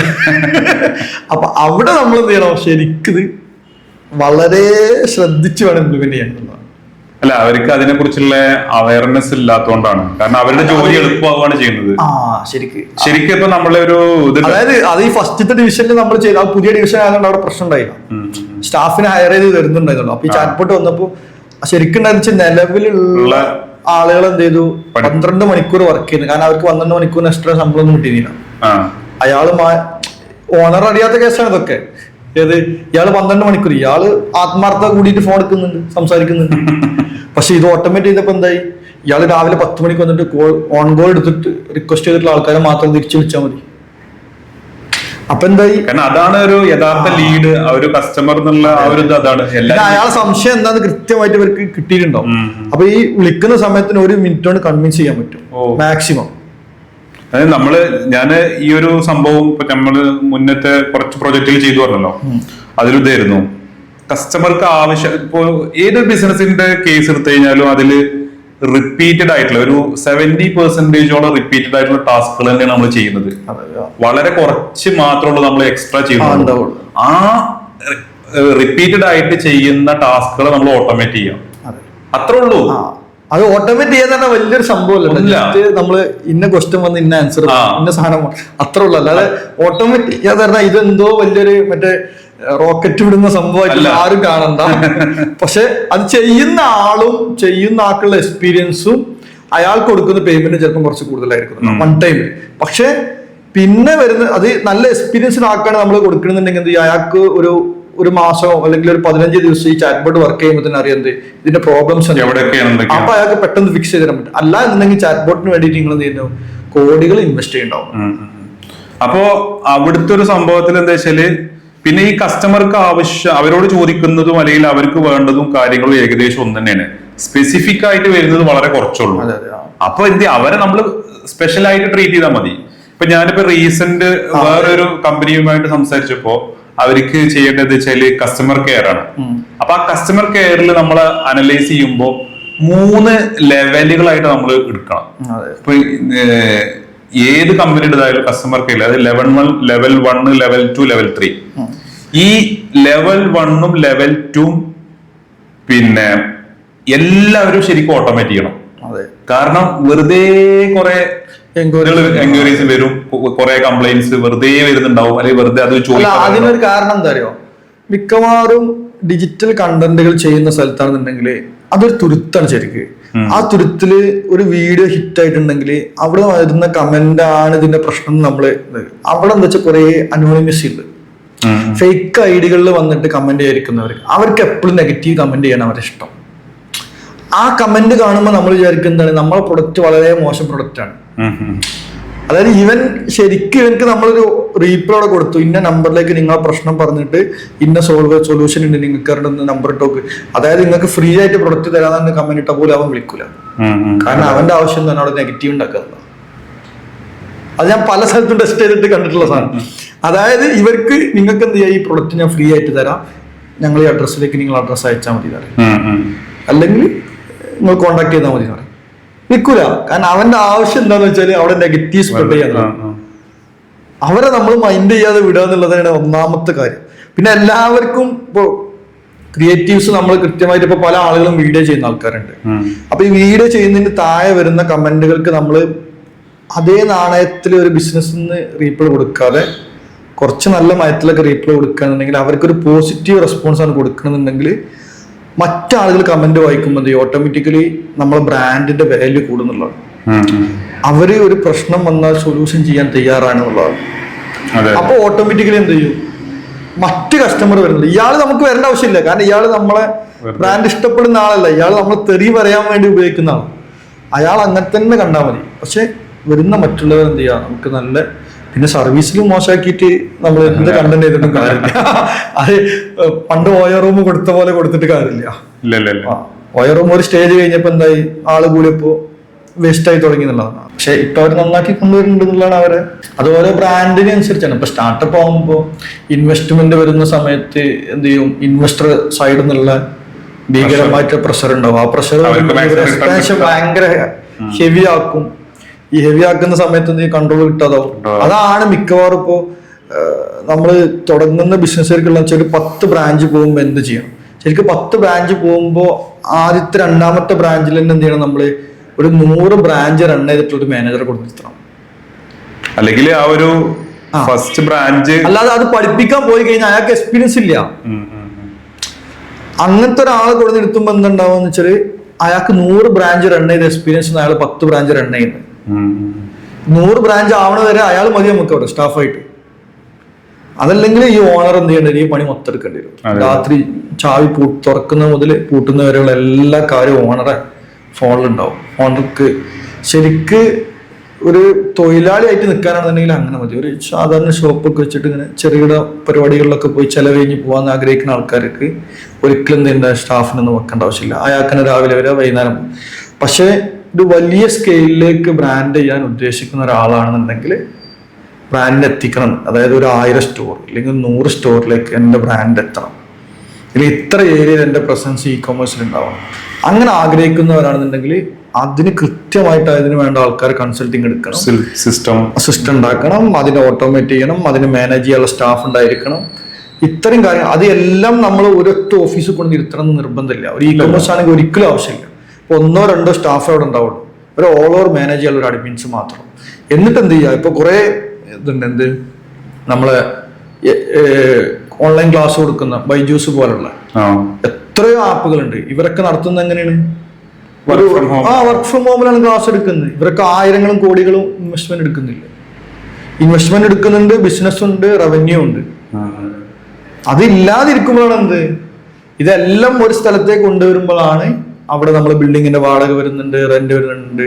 ഇതൊക്കെ ഇത് ശരിക്കും ആ എമൗണ്ടിന്റെ 50% നമ്മൾ വർക്ക് ഫ്രം ഹോം കൊടുക്കുന്ന ആൾക്ക്. പക്ഷെ അവരെ കൃത്യമായിട്ട് മോഡറേറ്റ് ചെയ്യാനുള്ളതും മാനേജ് ചെയ്യാനുള്ളതും അവർ ചെയ്യുന്ന വർക്കുകൾ എത്രത്തോളം എഫിഷ്യന്റ് ആണെന്നുള്ളതും അവരെ റിസൾട്ട് മോണിറ്റർ ചെയ്യുന്നത് എന്ത് ചെയ്യണം, സിസ്റ്റം ഉണ്ടായിരിക്കണം എന്നുള്ളതാണ്. അതില്ലാതാവും അനലൈസ് ചെയ്യാതിരിക്കുമ്പോഴാണ് ഈ പ്രശ്നം വരാനുള്ളത്. അപ്പൊ നേരത്തെ നിങ്ങൾ ചോദിച്ചില്ലേ മറ്റേ വാട്സപ്പ് അല്ലാതെ പിന്നെ എന്തൊക്കെ ഓട്ടോമേറ്റ് ചെയ്യാൻ പറ്റും. വാട്സപ്പില് പിന്നെ വാട്സപ്പ് അല്ലാതെ പിന്നെ ഓട്ടോമേറ്റ് ചെയ്യാൻ പറ്റുന്ന പിന്നെ ഇൻസ്റ്റാഗ്രാം ഓട്ടോമേറ്റ് ചെയ്യാം. ഞാനിന്ന് നിങ്ങളുടെ കയ്യിൽ നിന്ന് എന്തെങ്കിലും കുറച്ച് എനിക്ക് കിട്ടാൻ വേണ്ടിയിട്ടാണ് ഓരോന്ന് ചോദിക്കുന്നത്. ഇൻസ്റ്റാഗ്രാമിൽ എന്തൊക്കെയാ വെച്ചാൽ നമുക്ക് ഇതേ സെയിം സിസ്റ്റം വെച്ചിട്ട് തന്നെ ഇപ്പോ DM ഓട്ടോമേഷൻ ചെയ്യാൻ പറ്റും. യെസ്. പിന്നെ പല ബ്രാൻഡുകളും ഇപ്പോ ഈ ബൊട്ടീക് ബ്രാൻഡ്സ് ഇങ്ങനത്തെ കുറെ ബ്രാൻഡുകൾ ഇതൊക്കെ എടുത്തു കഴിഞ്ഞാൽ നമുക്കറിയാം ഒരു 100-200-500 കമന്റുകൾ പല പോസ്റ്റുകൾ കാണാം. അപ്പൊ ആ കമന്റുകൾ നമുക്ക് ഓട്ടോമേറ്റ് ചെയ്യാൻ പറ്റും. അപ്പൊ കമന്റ് ഓട്ടോമേറ്റ് ചെയ്യുമ്പോ റീസെന്റ് ആയിട്ട് ഒരു മാസം മുമ്പ് നമ്മള് ഇൻസ്റ്റഗ്രാമിന്റെ CEO പറഞ്ഞിട്ടുള്ള ഒരു പോസ്റ്റ് ഞാൻ വായിച്ചതല്ല, അയാളുടെ ഇൻസ്റ്റഗ്രാമിൽ കണ്ടതാണ്, അവരുടെ ഹാൻഡിൽ തന്നെ കണ്ടതാണ്. നമ്മളൊരു ഇൻസ്റ്റഗ്രാമിന്റെ കേസ് എടുത്തു കഴിഞ്ഞാല് അവര് ഒരു പോസ്റ്റ് ചെയ്തു, അതിൽ ആരെങ്കിലും കമന്റ് ചെയ്തു, അതിന് നമ്മൾ തിരിച്ച് റിപ്ലൈ കൊടുത്തു കഴിഞ്ഞാല് നമ്മുടെ ആ ഒരു പോസ്റ്റിന്റെ എൻഗേജ്മെന്റ് റേറ്റ് കൂടും, പിന്നെ അതിന്റെ റീച്ച് ഒന്നുകൂടി കൂടുന്നുള്ളത്. അതിപ്പോ ഞാൻ എന്റെ ചില വീഡിയോസ് ഒക്കെ ഞാൻ ചെയ്യാറുണ്ട്. ഒരാഴ്ച ഞാൻ എല്ലാ കമന്റും എന്ത് ചെയ്യും, ഞാൻ ജസ്റ്റ് നോക്കി വെക്കും, റീപ്ലൈ എമർജൻസികളൊക്കെ കൊടുക്കും, അല്ല ജസ്റ്റ് തന്നെ ഈ ഇങ്ങനെ തമ്പതൊക്കെ വരുന്നൊക്കെ അവിടെ വെക്കും. ഇതിനെന്ത് ഒരാഴ്ച കഴിഞ്ഞിട്ട് വീണ്ടും എന്ത് ചെയ്യും, ഞാൻ അതിനൊക്കെ റീപ്ലൈ കൊടുക്കും. അപ്പൊ ഇതിന്റെ റെസ്പോൺസ് വീണ്ടും കൂടും. അങ്ങനെ വീഡിയോ ശരിക്കും ഞാനതൊരു ലാഘവത്തോടെ കാണുന്ന ഒരു സ്ഥലമാണ് എന്റെ സോഷ്യൽ മീഡിയ. പേഴ്സണലി ഞാൻ അതിൽ എൻഗേജ് അല്ല, വളരെ കുറഞ്ഞ സമയം മാത്രം കൊടുക്കുന്ന ഒരു സാധനം. അതായത് ഇപ്പൊ ഞാൻ ശരിക്കും ഒരു വീഡിയോ ചെയ്യണമെന്ന് വെച്ചാൽ ഞാൻ പല ലൊക്കേഷനും ട്രാവൽ ചെയ്യും. അപ്പൊ ആ ട്രാവൽ ചെയ്യുന്ന ലൊക്കേഷൻ എനിക്ക് ഒരു മെമ്മറി ആയിട്ട് കാണും. അപ്പൊ ഞാൻ ഒന്നും ഞാൻ ഒരു വ്ളോഗ് ചെയ്യുന്ന ആളാണ്. അപ്പൊ എനിക്ക് എന്തായാലും പല നോളജുകൾ ആളുകളോട് ഷെയർ ചെയ്യാൻ താല്പര്യമുള്ള ആളായതുകൊണ്ട് തന്നെ ഫോൺ എടുക്കപ്പം മടിയായതുകൊണ്ടും ഈ അറിയുന്ന ചില സാധനങ്ങൾ ഞാൻ എന്ത് ചെയ്യും, വീഡിയോ ആയിട്ട് ഇടുക എന്നുള്ളതാണ്. അപ്പൊ ആ ലൊക്കേഷൻ ഞാൻ അതിൽ ടാഗ് ചെയ്തിട്ടുണ്ടാവുന്നതാണ്. അപ്പോ ആ ലൊക്കേഷൻ ടാഗ് ചെയ്യുമ്പോൾ ഓട്ടോമാറ്റിക്കലി കാണുന്നവർക്ക് എനിക്ക് കുറച്ച് സമയം കഴിഞ്ഞാൽ എന്ത് ചെയ്യാം, ഞാൻ ഈ ലൊക്കേഷനിൽ പോയിട്ട് കണ്ട ആ സ്ഥലത്തിന്റെ ഒരു വീഡിയോ, അങ്ങനെയാണ് ഞാൻ മിക്കവാറും ഇപ്പൊ വീഡിയോ ചെയ്യാറ്. അപ്പൊ കാണുന്നവർക്ക് എന്താണ്, അതൊരു നോളജ് കിട്ടുന്ന സ്ഥലമാണ്. പക്ഷെ ഞാൻ കാണുന്നത് എന്താണ്, ഞാൻ വിസിറ്റ് ചെയ്തൊരു സ്ഥലം മാർക്ക് ചെയ്യാനുള്ള സാധനമായിട്ടാണ്. അത് പല ആളുകൾക്കും പല ടൈപ്പിൽ ചെയ്യാനല്ല, വ്ളോഗായിട്ട് ചെയ്യണമെങ്കിൽ വ്ളോഗായിട്ട് ചെയ്യാം. അപ്പൊ ഞാൻ കാണുന്നത് എന്താ വെച്ചാൽ എനിക്ക് ഇഷ്ടപ്പെട്ട ടോപ്പിക് പറയാൻ. അപ്പൊ ഞാൻ കൂടുതലും പറയുന്ന സ്റ്റാർട്ടപ്പ് ഇൻവെസ്റ്റ്മെന്റിന്റെ സാധനങ്ങളാണ് കൂടുതലും. അത് പറയാനുള്ളതിന്റെ ഒരു കാരണം എന്താന്ന് വെച്ചാല് കേരളത്തിലുള്ള സ്റ്റാർട്ടപ്പുകൾക്ക് ഇൻവെസ്റ്റ്മെന്റ് കിട്ടുന്നില്ല, ഇൻവെസ്റ്റ്മെന്റ് ഇല്ല എന്നൊക്കെ പറയാൻ തുടങ്ങി. കേരളത്തിൽ നിന്ന് സ്റ്റാർട്ട് ചെയ്തിട്ടുള്ള സ്റ്റാർട്ടപ്പുകൾക്ക് ഇൻവെസ്റ്റ്മെന്റ് കിട്ടുന്നുള്ളതും അവരെ ഹെഡ് ഓഫീസ് കേരളത്തിലാണെന്നുള്ളതും പിന്നെ പല സ്റ്റാർട്ടപ്പുകൾക്ക് എങ്ങനെയാണ് ഇൻവെസ്റ്റ്മെന്റ് കിട്ടുന്നുള്ളത്, ഇത്രത്തോളം VC-മാരും ഏഞ്ചൽ ഇൻവെസ്റ്റേഴ്സും ഇന്ത്യയിലൊക്കെ ഉണ്ട് എന്നുള്ളത് അറിയിക്കാൻ വേണ്ടി തുടങ്ങിയൊരു സാധനം. അപ്പോൾ അതിന്റെ ഒരു കാരണം എന്ന് വെച്ചാൽ ഈ കേരളത്തിൽ സ്റ്റാർട്ടപ്പുകൾ ഇൻവെസ്റ്റ്മെന്റ് കിട്ടുന്ന ഒരു ഭീകരമായിട്ടൊരു നെഗറ്റീവ് സ്റ്റാർട്ടപ്പ് ഇക്കോസിസ്റ്റത്തിന്റെ ഉള്ളിലുള്ള ഒരു സാധനം ഇങ്ങനെ സ്റ്റാർട്ടപ്പ് ഇതുവരെ കൂടി ഉണ്ടാക്കി. അപ്പൊ അത് പൊട്ടിക്കാന്നുള്ള സാധനമല്ല. അപ്പൊ ഞാൻ എന്ത് ചെയ്തു, ഓപ്പണിന്റെ സാധനം, ഓപ്പൺ നിയോ ബാങ്ക് ഉണ്ട് പെരിന്തൽമണ്ണ, അനീഷ് അച്യുതൻ എന്ന് പറഞ്ഞ ആൾ കോഫൗണ്ടർ ആയിട്ടുള്ളത്. അപ്പോ അവര് പെരിന്തൽമണ്ണയാണ് ഇപ്പോഴും അവരെ രജിസ്റ്റേർഡ് ഓഫീസ്. ഏകദേശം 200ഓളം സ്റ്റാഫ് ഇപ്പോഴും അവിടെ പെരിന്തൽമണ്ണ ഓഫീസിൽ വർക്ക് ചെയ്യുന്നുണ്ട്. അവരെ ഒരു ഓഫീസ് ബാംഗ്ലൂർ ഉണ്ടെന്ന് മാത്രമേ ഉള്ളൂ. അവരാണ് ഇന്ത്യയിലെ 100ാമത്തെ യൂണിക്കോണ്. പിന്നെ ഇപ്പൊ അടുത്ത പറയുന്ന ഇന്റർവെല് നട്ടുള്ള അരീക്കോടാ, ഇപ്പോഴും അവർ അരീക്കോടാ, അവര് വേറെ മൂവ് ചെയ്തിട്ടൊന്നുമില്ല. പിന്നെ കോഴിക്കോട് സൈബർ പാർക്കിലൊക്കെ ഒരുപാട് കമ്പനികളുണ്ട്. ഇപ്പൊ KTX പറഞ്ഞ കേരള ട്രാവൽ ഇത് പറഞ്ഞല്ലോ, ടെക്നോളജി എക്സ്പോ കോഴിക്കോട് വെച്ച് നടന്നു കഴിഞ്ഞ വർഷം. അവിടെ പോയാൽ നമുക്ക് കാണാൻ പറ്റുന്നത് അവിടെയുള്ള എല്ലാ 99 കമ്പനികളും സർവീസ് കൊടുക്കുന്ന ആർക്കാണ്, ഈ കേരളത്തിന് പുറത്തുള്ള ആഫ്രിക്കൻ രാജ്യങ്ങൾക്ക്, GCC-യിലേക്ക്, UK, US ആ ക്ലൈന്റ് ബേസ് മാത്രം കണ്ടാൽ മതി. നമ്മളവിടെയുള്ള കമ്പനികൾക്ക് എന്തുണ്ട്, അത്രയും ഡോളറും യൂറോ അവരും കൂടി കൊണ്ടുവരുന്നുണ്ട്, ദിർഹംസും കൊണ്ടുവരുന്നുണ്ട്. ഈ കമ്പനികളൊക്കെ ഭയങ്കര സെറ്റപ്പിലോ അല്ലെങ്കിൽ ഭയങ്കര ഇതിലുണ്ട്, 4-5 ഉള്ള കോവർക്കിംഗ് സ്പേസിൽ വർക്ക് ചെയ്യുന്ന ആളുകളാണ് കോടികൾ ഇങ്ങോട്ട് കൊണ്ടുവരുന്നത്. അപ്പോ അത് ഇൻവെസ്റ്റ്മെന്റ് എന്നുള്ള ഇതിൽ മാത്രം വരണമെന്നില്ല, പ്രൊഡക്റ്റ് നമുക്ക് കിട്ടും. ഇപ്പൊ സോഹോ എന്ത് ചെയ്തിട്ടില്ല, ഒരിക്കലും ഇൻവെസ്റ്റ്മെന്റ് എടുത്തിട്ട് ഉള്ളൊരു കമ്പനി ഒന്നുമല്ല. അവരിപ്പോ ഒരു യൂണിക്കോൺ കമ്പനിയാണ്. അത് യൂണിക്കോൺ കമ്പനി ആയത് എങ്ങനെയാണ്, അവരെ പ്രൊഡക്റ്റ് വിറ്റിട്ടാണ്. CRM എന്നുള്ള അവരൊരു സോഫ്റ്റ്വെയർ മാത്രം കൊടുത്തില്ല, സോഹോ CRM. ഇപ്പൊ കുറെ പ്രൊഡക്റ്റ് വെർട്ടിക്കൽസ് ഉണ്ട്. പക്ഷെ അങ്ങനെയുള്ള കമ്പനികൾ കേരളത്തിൽ തന്നെ കോഴിക്കോടും എറണാകുളത്തും ട്രിവാൻഡ്രത്തും മലപ്പുറത്തും ഒക്കെ ഉണ്ട്. അതിലെന്തില്ല, ഇപ്പോ ഈ ഇൻവെസ്റ്റ്മെന്റ് എന്നുള്ള ചിന്ത വരുന്നതിന് ഒന്നാമത്തെ കാരണം എന്താ പറയുക, പൈസ അടിക്കാന്നുള്ള ഒറ്റ ചിന്ത. അതായത് ഇൻവെസ്റ്റർ, ഞാൻ കണ്ടിട്ടുള്ള പല സ്റ്റാർട്ടപ്പുകാരും ചിന്ത, അതായത് ഇവർക്ക് സൊമാറ്റോക്ക് 10,000 കോടി കിട്ടിയില്ലേ, അത് അതേമാതിരി കിട്ടൂല നമുക്ക്. എന്റെ സെയിം ഐഡിയ ആണ്. എനിക്കെന്ത് ചെയ്യാ, പൈസ വെച്ചിട്ട് എനിക്കെന്ത് ചെയ്യാ, എനിക്ക് BM-ൽ പോയിക്കൂടെ, വലിയ ഫ്ലാറ്റ് എടുത്തുകൂടെ? ഇതൊക്കെയാണ് അവന്റെ ലക്ഷ്യം. അതല്ലാതെ അവനക്കത് എന്റർപ്രണർഷിപ്പ് അല്ല. ഷോ നടത്താൻ വേണ്ടിയിട്ടാണ് എന്ത് ചെയ്യുന്നത്, അവർ ഈ ഫണ്ട് എടുക്കാൻ ഉദ്ദേശിക്കുന്നതാണ്. അതായത് പൊതുവെ സ്റ്റാർട്ടപ്പിനെ സംബന്ധിച്ച് വെച്ചാല് ആ ഒരു ഇൻവെസ്റ്റ് ചെയ്യുന്ന ആള്, അതുകൊണ്ടാണ് ഇവിടെ ഇൻവെസ്റ്റ്മെന്റ് ഇട്ടത്. പിന്നെ അല്ല, ഇൻവെസ്റ്റ് ചെയ്യുന്ന ആള് തിരിച്ച് കാശ് ചോദിക്കൂല എന്നുള്ളൊരു ഒരു അതുകൊണ്ടാണ് പൈസ കൊടുക്കാൻ വരാത്ത. അതായത് കൃത്യമായി കോഫൗണ്ടേഴ്സിനെ കുറിച്ച് പഠിച്ചിട്ട് മാത്രമേ എന്ത് ചെയ്യുള്ളൂ, ഇൻവെസ്റ്റ് ചെയ്യുള്ളൂ. ആരാണെങ്കിലും ഒരു രൂപ ഇടുന്നുണ്ടെങ്കിൽ ഒന്ന് ഫൗണ്ടേഴ്സ് ആ ഒരു വെർട്ടിക്കലില് എക്സ്പീരിയൻസ്ഡ് ആണോ, പിന്നെ അവര് എത്രത്തോളം അതിന് പണിയെടുത്തിട്ടുണ്ട്, എങ്ങനെ റവന്യൂ ഫസ്റ്റ് എങ്ങനെ റവന്യൂ ജനറേറ്റ് ചെയ്യാം. ഇപ്പൊ കഴിഞ്ഞ ദിവസം ഞാൻ കണ്ട ഒരു സ്റ്റാർട്ടപ്പ് ക്യാരി ബാഗിലുള്ള ഒരു സ്റ്റാർട്ടപ്പാ. അത് ആ ക്യാരി ബാഗിലാണ് അയാളെ പ്രൊഡക്റ്റ് ഇരിക്കുന്നത്. അതൊരു വ്യത്യസ്ത പ്രൊഡക്റ്റ്. അയാൾ 10 ലക്ഷം രൂപ ഫസ്റ്റ് ഇൻവെസ്റ്റ്മെന്റ് എടുത്തു. അത് ബാംഗ്ലൂരും വയനാട് റൺ ചെയ്തതാണ്. അത് ശരി.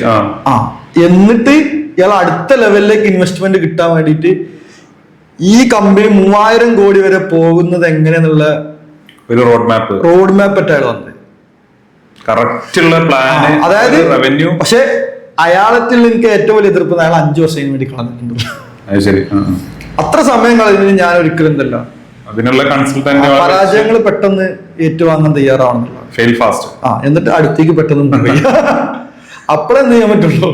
മറ്റേത് അയാൾ എന്താ ഒരു ഡിപ്രഷൻ സ്റ്റേജിലേക്കും അയാൾ വീണ്ടും പുതിയൊരു സാധനത്തേക്ക് മൂവ് ചെയ്യാൻ ഭയങ്കര ബുദ്ധിമുട്ടായിരിക്കും. പിന്നെ ഒരാളെ ലൈഫ് എന്ന് പറഞ്ഞാൽ ഒരു 5 വർഷം എന്ന് പറഞ്ഞാൽ വളരെ വലിയൊരു സമയം. പ്രത്യേകിച്ച് കല്യാണം കഴിക്കാത്ത ഒരാളാണെന്നുണ്ടെങ്കിൽ പിന്നെ ഒരു 26 വയസ്സിലൊക്കെ എടുത്ത് തുടങ്ങിയിട്ട് 32 ആകുമ്പോഴത്തേന് ഇപ്പോൾ മുസ്ലിംസ് ഒക്കെ ആണെങ്കിൽ പെണ്ണിട്ട ഭയങ്കര ബുദ്ധിമുട്ടാണ്. കാരണം പിന്നെ അയാളെ സമൂഹം എന്ത് ചെയ്യും, ഒരു ചാപ്പ കുത്തി തുടങ്ങുന്നല്ലോ. അതുകൊണ്ട് പിന്നെ അല്ല, ഫിനാൻഷ്യലി ഒരു സ്റ്റേബിൾ അല്ല എന്നുണ്ടെങ്കിൽ കുറെ കാര്യങ്ങള്, കാരണം ഇയാൾക്ക് വേറെ വരുമാനം, അതാണ് പ്രശ്നം. ഇയാൾക്ക് വേറൊരു വരുമാന മാർഗം ഇല്ല. അതുകൊണ്ട് ഞാൻ ആൾ പറഞ്ഞു, നിങ്ങൾ ഇമ്മീഡിയറ്റ്ലി ഇതിന്റെ ഫെയിൽസ് തോൽവി കാണുന്നതാണ്, ഇല്ലെങ്കിൽ നിങ്ങൾ പ്രശ്നമാണ്. അപ്പൊ അതായത് ഉൾക്കൊള്ളാൻ ഭയങ്കര ബുദ്ധിമുട്ടുണ്ടാവും. അത് തോൽവി കാണുന്നത് പറയുമ്പോഴേ നമ്മൾ ഓപ്പണായിട്ട് പറയുമ്പോ പക്ഷെ തോൽവി കാണുന്നതല്ല, അയാൾ അതിന്റെ വിജയം കാണണമെന്നാണ് നമ്മളെ ആഗ്രഹം. അപ്പോ നമ്മൾ അയാളോട് ഇതിന്റെ വിജയം വരാനുള്ള വഴികൾ പറഞ്ഞു കൊടുക്കും കൃത്യമായിട്ട്.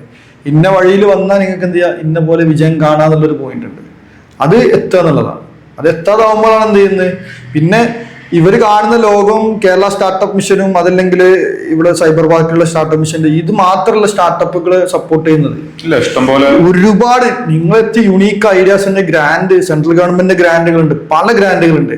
പല മറ്റേ കോർപ്പറേറ്റ് കമ്പനികൾ നടന്ന CSR ഫണ്ട് ഗ്രാൻഡ് ഉണ്ട്. ടാറ്റ, അദാനി ഇവരൊക്കെ ചെയ്യുന്നുണ്ട്. ഇവരൊക്കെ നമുക്ക് ഉപയോഗപ്പെടുത്തുക എന്നുള്ളതാണ്. പിന്നെ നബാർഡിന്റെ ഫണ്ടുകളുണ്ട്. ഇപ്പൊ നബാർഡിന്റെ ഫണ്ട് കിട്ടിയിട്ടുള്ള ഒരു സ്റ്റാർട്ടപ്പാണ് കേരളത്തിലുള്ള ഫുഡ് എന്ന് പറഞ്ഞിട്ട് ഫവാസ്.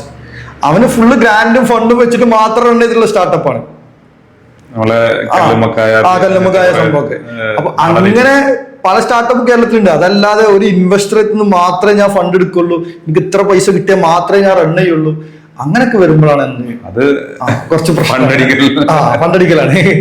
പിന്നെ കേരളത്തിന് പുറത്തുള്ള അല്ലെങ്കിൽ ഇന്ത്യക്ക് പുറത്തുള്ള കുറെ സ്റ്റാർട്ടപ്പ് ഇൻവെസ്റ്റ് ചെയ്യാൻ താല്പര്യപ്പെടുന്ന നമ്മൾ കൃത്യമായ നമ്മുടെ ഡാറ്റ വെച്ചിട്ടുള്ള പിച്ച് ഉണ്ടാക്കുക.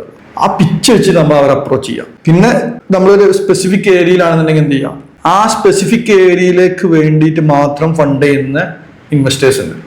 കുറെ ഏഞ്ചൽ നെറ്റ്വർക്ക്സ് ഉണ്ടല്ലോ. ഉണ്ട്. അതായത് ഇപ്പൊ ചില സ്റ്റാർട്ടപ്പുകൾ ഉണ്ട് IT AI മാത്രം വെച്ചിട്ട് ഇൻവെസ്റ്റ് ചെയ്യുന്നത്. അവരിലേക്ക് മാത്രം എന്ത് ചെയ്യാം, നമ്മൾ പിച്ചിന് പോകും. മറ്റവർ വേണ്ടാന്നല്ല, പക്ഷെ ഇതിലേക്ക് കൂടെ അങ്ങനെ ആയിരക്കണക്കിന് ഇൻവെസ്റ്റേഴ്സ് ഉണ്ട്. പിന്നെ ഈ സ്റ്റാർട്ടപ്പ് തുടങ്ങുന്നവര് ആക്റ്റീവ് ആവേണ്ട ഒരു സ്ഥലം ഫേസ്ബുക്ക്, ഇൻസ്റ്റാഗ്രാം അല്ല, കൂടുതൽ ലിങ്ക്ഡിൻ ആണ്. അത് മിക്കവാറും ആളുകൾ ചെയ്യാറില്ല. പ്രൊഡക്റ്റിനെ കുറിച്ച് കൃത്യമായിട്ട് അവിടെ മാർക്കറ്റ് ചെയ്യുന്നുണ്ടെങ്കിൽ എന്ത് ചെയ്യും, കൃത്യമായിട്ട് അവരൊരു പേഴ്സണൽ ബ്രാൻഡായിട്ട് വീഡിയോ ഒന്നും ചെയ്യണമെന്നില്ല, എഴുതിയാൽ മതി. അതിപ്പോ ഇനി എഴുതാൻ ബുദ്ധിമുട്ടുണ്ടെന്നുണ്ടെങ്കിൽ നേരെ എടുക്കുക, മലയാളത്തിൽ പറഞ്ഞു കൊടുക്കുക, ഇന്ന മാതിരി ഇന്ന സാധനം ഇംഗ്ലീഷ് ആക്കിയിട്ട് അത് ChatGPT കൊടുത്ത ChatGPT കണ്ടന്റ് തരും. എന്നിട്ട് വായിച്ചു നോക്കിയിട്ട് എന്തെങ്കിലും കറക്ഷൻ ഉണ്ടെന്നുണ്ടെങ്കിൽ എന്ത് ചെയ്യുക, അത് കൊടുക്കുക. ഞാനങ്ങനെ ഒരുപാട് കണ്ടന്റ് ലിങ്ക്ഡിനിൽ ഇട്ടിട്ടുണ്ട്. അതായത് പോയിന്റുകൾ മാത്രം ChatGPT കൊടുക്കും. എന്നിട്ട് ആ ChatGPT അതിന്റെ ഡെലിവറേറ്റ് ചെയ്തിട്ട് എഴുതുമ്പോൾ സമയത്ത് ഞാൻ എന്ത് ചെയ്യും, ആ സാധനം കറക്റ്റ് എല്ലാം ചെക്ക് ചെയ്യും, ഞാൻ പോസ്റ്റ് ചെയ്യും. നമ്മൾ ഉദ്ദേശിച്ച സംഭവമല്ലേ നോക്കും. അതായത് നമ്മൾ IQ 160, ChatGPTന്റെ IQ തന്നെ 200 എബോ ആണ്. എന്തിനാ വെറുതെ നമ്മളെ IQ കളി അവിടെ കൊടുത്താൽ പോലെ. അത് യൂസ് ചെയ്യാന്നുള്ളതാണ്. അപ്പൊ ChatGPT ഉപയോഗിക്കൽ വലിയ പണിയാന്ന് വെച്ചു. നിങ്ങളൊരു ഗേൾ ഫ്രണ്ടിനോട് ചാറ്റ് ചെയ്യുന്ന മാതിരിക്ക് ChatGPT ഉപയോഗിച്ച് ചാറ്റ് ചെയ്താൽ മതി, വേറെ ഒന്നുമില്ല അവിടെ. അതെ അത്രേ ഉള്ളൂ. അതായത് ഇപ്പൊ ഇവിടെ ഞാൻ എപ്പോഴും പറയാറുണ്ടായിരുന്നു, കോൺവെർസേഷൻ ആണ് ഇവിടെ മെയിൻ നടക്കുന്നത്. അതെ അതെ. ഞാൻ എന്നെ പറയാനുള്ള കോൺവെർസേഷണൽ മാർക്കറ്റിംഗ് എക്സ്പെർട്ട് ഉള്ള ഗൂഗിളിൽ എടുത്ത് അടിച്ചു കഴിഞ്ഞാൽ എന്റെ പേരായിരിക്കും ഫസ്റ്റ് വരിക, Shafi the conversational marketing expert. അപ്പോ കോൺവെർസേഷന് ഇനി ഇവിടുന്ന് അങ്ങോട്ടുള്ള കാലത്ത് അത് വളരെ ഇമ്പോർട്ടൻസ് വരും, പ്രത്യേകിച്ച് ഈ ചാറ്റ് ബേസ്ഡ് ആയിട്ടുള്ള അപ്ലിക്കേഷൻസ് നമ്മൾ ഉപയോഗിക്കും. അപ്പോൾ വാട്സപ്പ് നമുക്ക് ഒരിക്കലും ബിസിനസ് ചെയ്യുന്നുണ്ടെങ്കിലും ഇല്ലെങ്കിലും ഒരിക്കലും നമ്മുടെ ലൈഫിൽ നിന്ന് ഒഴിവാക്കാൻ പറ്റില്ല. കാരണം അത്രത്തെ സ്റ്റേജിൽ അതിന് പകരം വെക്കാൻ ഒരു ടൂളിന് അടുത്തൊന്നും വരാൻ ചാൻസ് കുറവാണ്. അടുത്തൊരു 5 വർഷത്തിന് അതില് ഒന്നും മാറ്റം സംഭവിക്കും ഒരിക്കലും. കാരണം അവരെന്നെ അവരെ പേര് അത് നേരിട്ട് ഇന്റഗ്രേറ്റ് ചെയ്തു. അത് മറ്റേ ഇന്റഗ്രേറ്റ് ചെയ്തു. അതിന്റെ ബാക്കെൻഡ് പേരാണ് ഞാൻ ലാംബ അങ്ങനെ എന്താണ് ലാംഡ അങ്ങനെ എന്തോ. ആ സാധനം ഇവർ ഇന്റഗ്രേറ്റ് ചെയ്ത് സ്പോട്ടിലാണ് മറ്റേ ഗൂഗിൾ മെസ്സേജ് ഉണ്ടല്ലോ ഇപ്പൊ എല്ലാ ആൻഡ്രോയിഡ് ഫോണിലും ഗൂഗിൾ മെസ്സേജിന്റെ ഇതുണ്ടല്ലോ, അതിൽ നേരിട്ട് ഇംപ്ലിമെന്റ് ചെയ്തു. അതായത് കോമ്പറ്റീറ്റേഴ്സ് ഇങ്ങനെ കൊടുത്തിട്ട് ശരിക്കും ഗൂഗിൾ നമുക്ക് എന്ത് ചെയ്യുന്ന കുറച്ച് ഡാറ്റ മാത്രം തന്നിട്ട് നമ്മളിങ്ങനെ പിടിച്ചു വെച്ചിരുന്നു. പക്ഷെ ChatGPT ഇത് വന്നപ്പോ എന്തായി, കൊടുക്കൽ നിർബന്ധമായി. ശരിക്കും ഗൂഗിളിന്റെ അടുത്ത് ഈ വക സാധനങ്ങളൊന്നും ഇല്ലായിട്ടല്ല. അതെ അതെ. ഗൂഗിൾ എന്താണ് മാക്സിമം അതിൽ ബിസിനസ് ഇതിന്റെ ബാക്ക് എൻഡിൽ ചെയ്യാന്നുള്ളതാണ്. അപ്പോ അതായത് സെർച്ച് ചെയ്യുന്ന ഡാറ്റ നമുക്ക് തരാതിരിക്കുമ്പോൾ നമ്മളത് പെയ്ഡ് എടുക്കാൻ തയ്യാറോ, അതിനു വേണ്ടി അവർ ശ്രമിച്ചിട്ടുണ്ടെന്നുള്ളത് ഞാനിപ്പോഴും മനസ്സിലാക്കുന്ന അങ്ങനെ തന്നെയാണ്. ഇപ്പോഴും ഗൂഗിളിന്റെ ജെമിനെ ആ സാധനം പല പേരിൽ ഉച്ചരിക്കുന്നുണ്ട്. അപ്പൊ ആ സാധനം ഒരിക്കലും നമുക്ക് ഡീറ്റെയിൽ ബ്രീഫിംഗ് തരുന്നില്ല. ശരിക്കും നമുക്കൊരു 50 കമ്പനികളുടെ പേര് ലിസ്റ്റ് ഔട്ട് ചെയ്തിട്ട് ChatGPT ചോദിച്ചാൽ ChatGPT കറക്റ്റ് ആയിട്ട് തരും. കോൺടാക്ട് നമ്പറും തരും, മെയിലും തരും, പബ്ലിക്കിൽ ഉള്ളതാണെന്നുണ്ടെങ്കിൽ. ജിമിനായി പറയുന്നത് പ്രൈവസി ആണ്, ഇത് തരാൻ പറ്റില്ല. എവിടെ ഇതിൽ തന്നെ ഗൂഗിൾ നമ്മൾ അടിച്ചു കഴിഞ്ഞാൽ എല്ലാ വെബ്സൈറ്റും നമുക്ക് എന്ത് ചെയ്യാം, ഒരു ഡാറ്റ സ്ക്രാപ്പ് ചെയ്യുന്ന ഒരു ടൂൾ ഇട്ടെടുത്ത് നേരെ അപ്പൊ തന്നെ നമുക്ക് എക്സൽക്ക് കിട്ടും. അത് ഇവരെന്താ വെച്ചാല് ഇല്ല ഞങ്ങൾ പ്രൈവസിക്ക് കൂടുതൽ ഇമ്പോർട്ടന്റ് എന്നൊക്കെ പറഞ്ഞ് നമ്മളെ പറ്റിക്കാണ്. അത് നമ്മളെ പോലത്തെ ആൾക്കാർക്ക് പെട്ടെന്ന് മനസ്സിലാവും ഇത് പറ്റിക്കാണ്.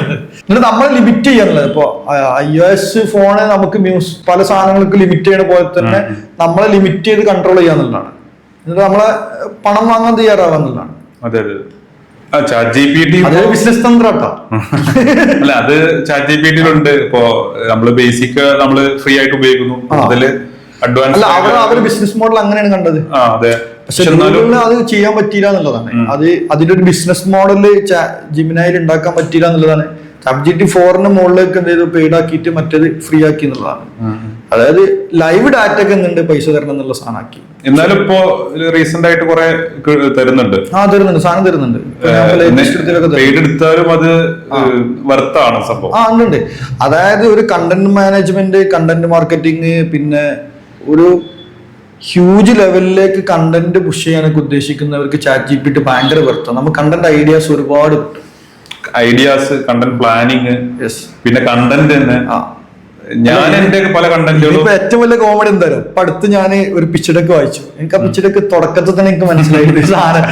പക്ഷെ അവ കൃത്യമായിട്ട് എന്നോട് പറഞ്ഞു, ഞാൻ എന്റെ ഐഡിയാസ് എന്ത് ചെയ്ത് കൃത്യമായിട്ട് ഞാൻ പ്രോംപ്റ്റ് കൊടുത്തു, എനിക്ക് സാധനം തന്നു. പിന്നെ എന്തിനാ ഞാൻ എന്റെ സമയം വെറുതെ കളയുന്നത്? ഞാൻ ആ കൗണ്ടുകൾ മാത്രമേ ഞാൻ മാറ്റാൻ പോയിട്ടുള്ളൂ. ആ നമ്പറിങ്, ഇത്ര കസ്റ്റമർ, ഇത്ര സാധനം, ഇന്ന ബിസിനസ്, ഇതാണ് ഞാൻ ചെയ്യാൻ. അതാണ് ശരിക്ക് ആ ഇക്ക് നമ്മൾ ഉപയോഗിക്കാൻ തയ്യാറാവുക എന്നുള്ളതാണ്. നമ്മള് ChatGPT ആദ്യം ഒന്ന് ട്രെയിൻ ചെയ്യുന്നു, അല്ലെങ്കിൽ ഇങ്ങനെ സംഭവമാണെന്ന് പറയുന്നു, എന്നിട്ട് അതിന്റെ റിസൾട്ട് എടുക്കുന്നു. അത് തെറ്റൊന്നുമല്ല.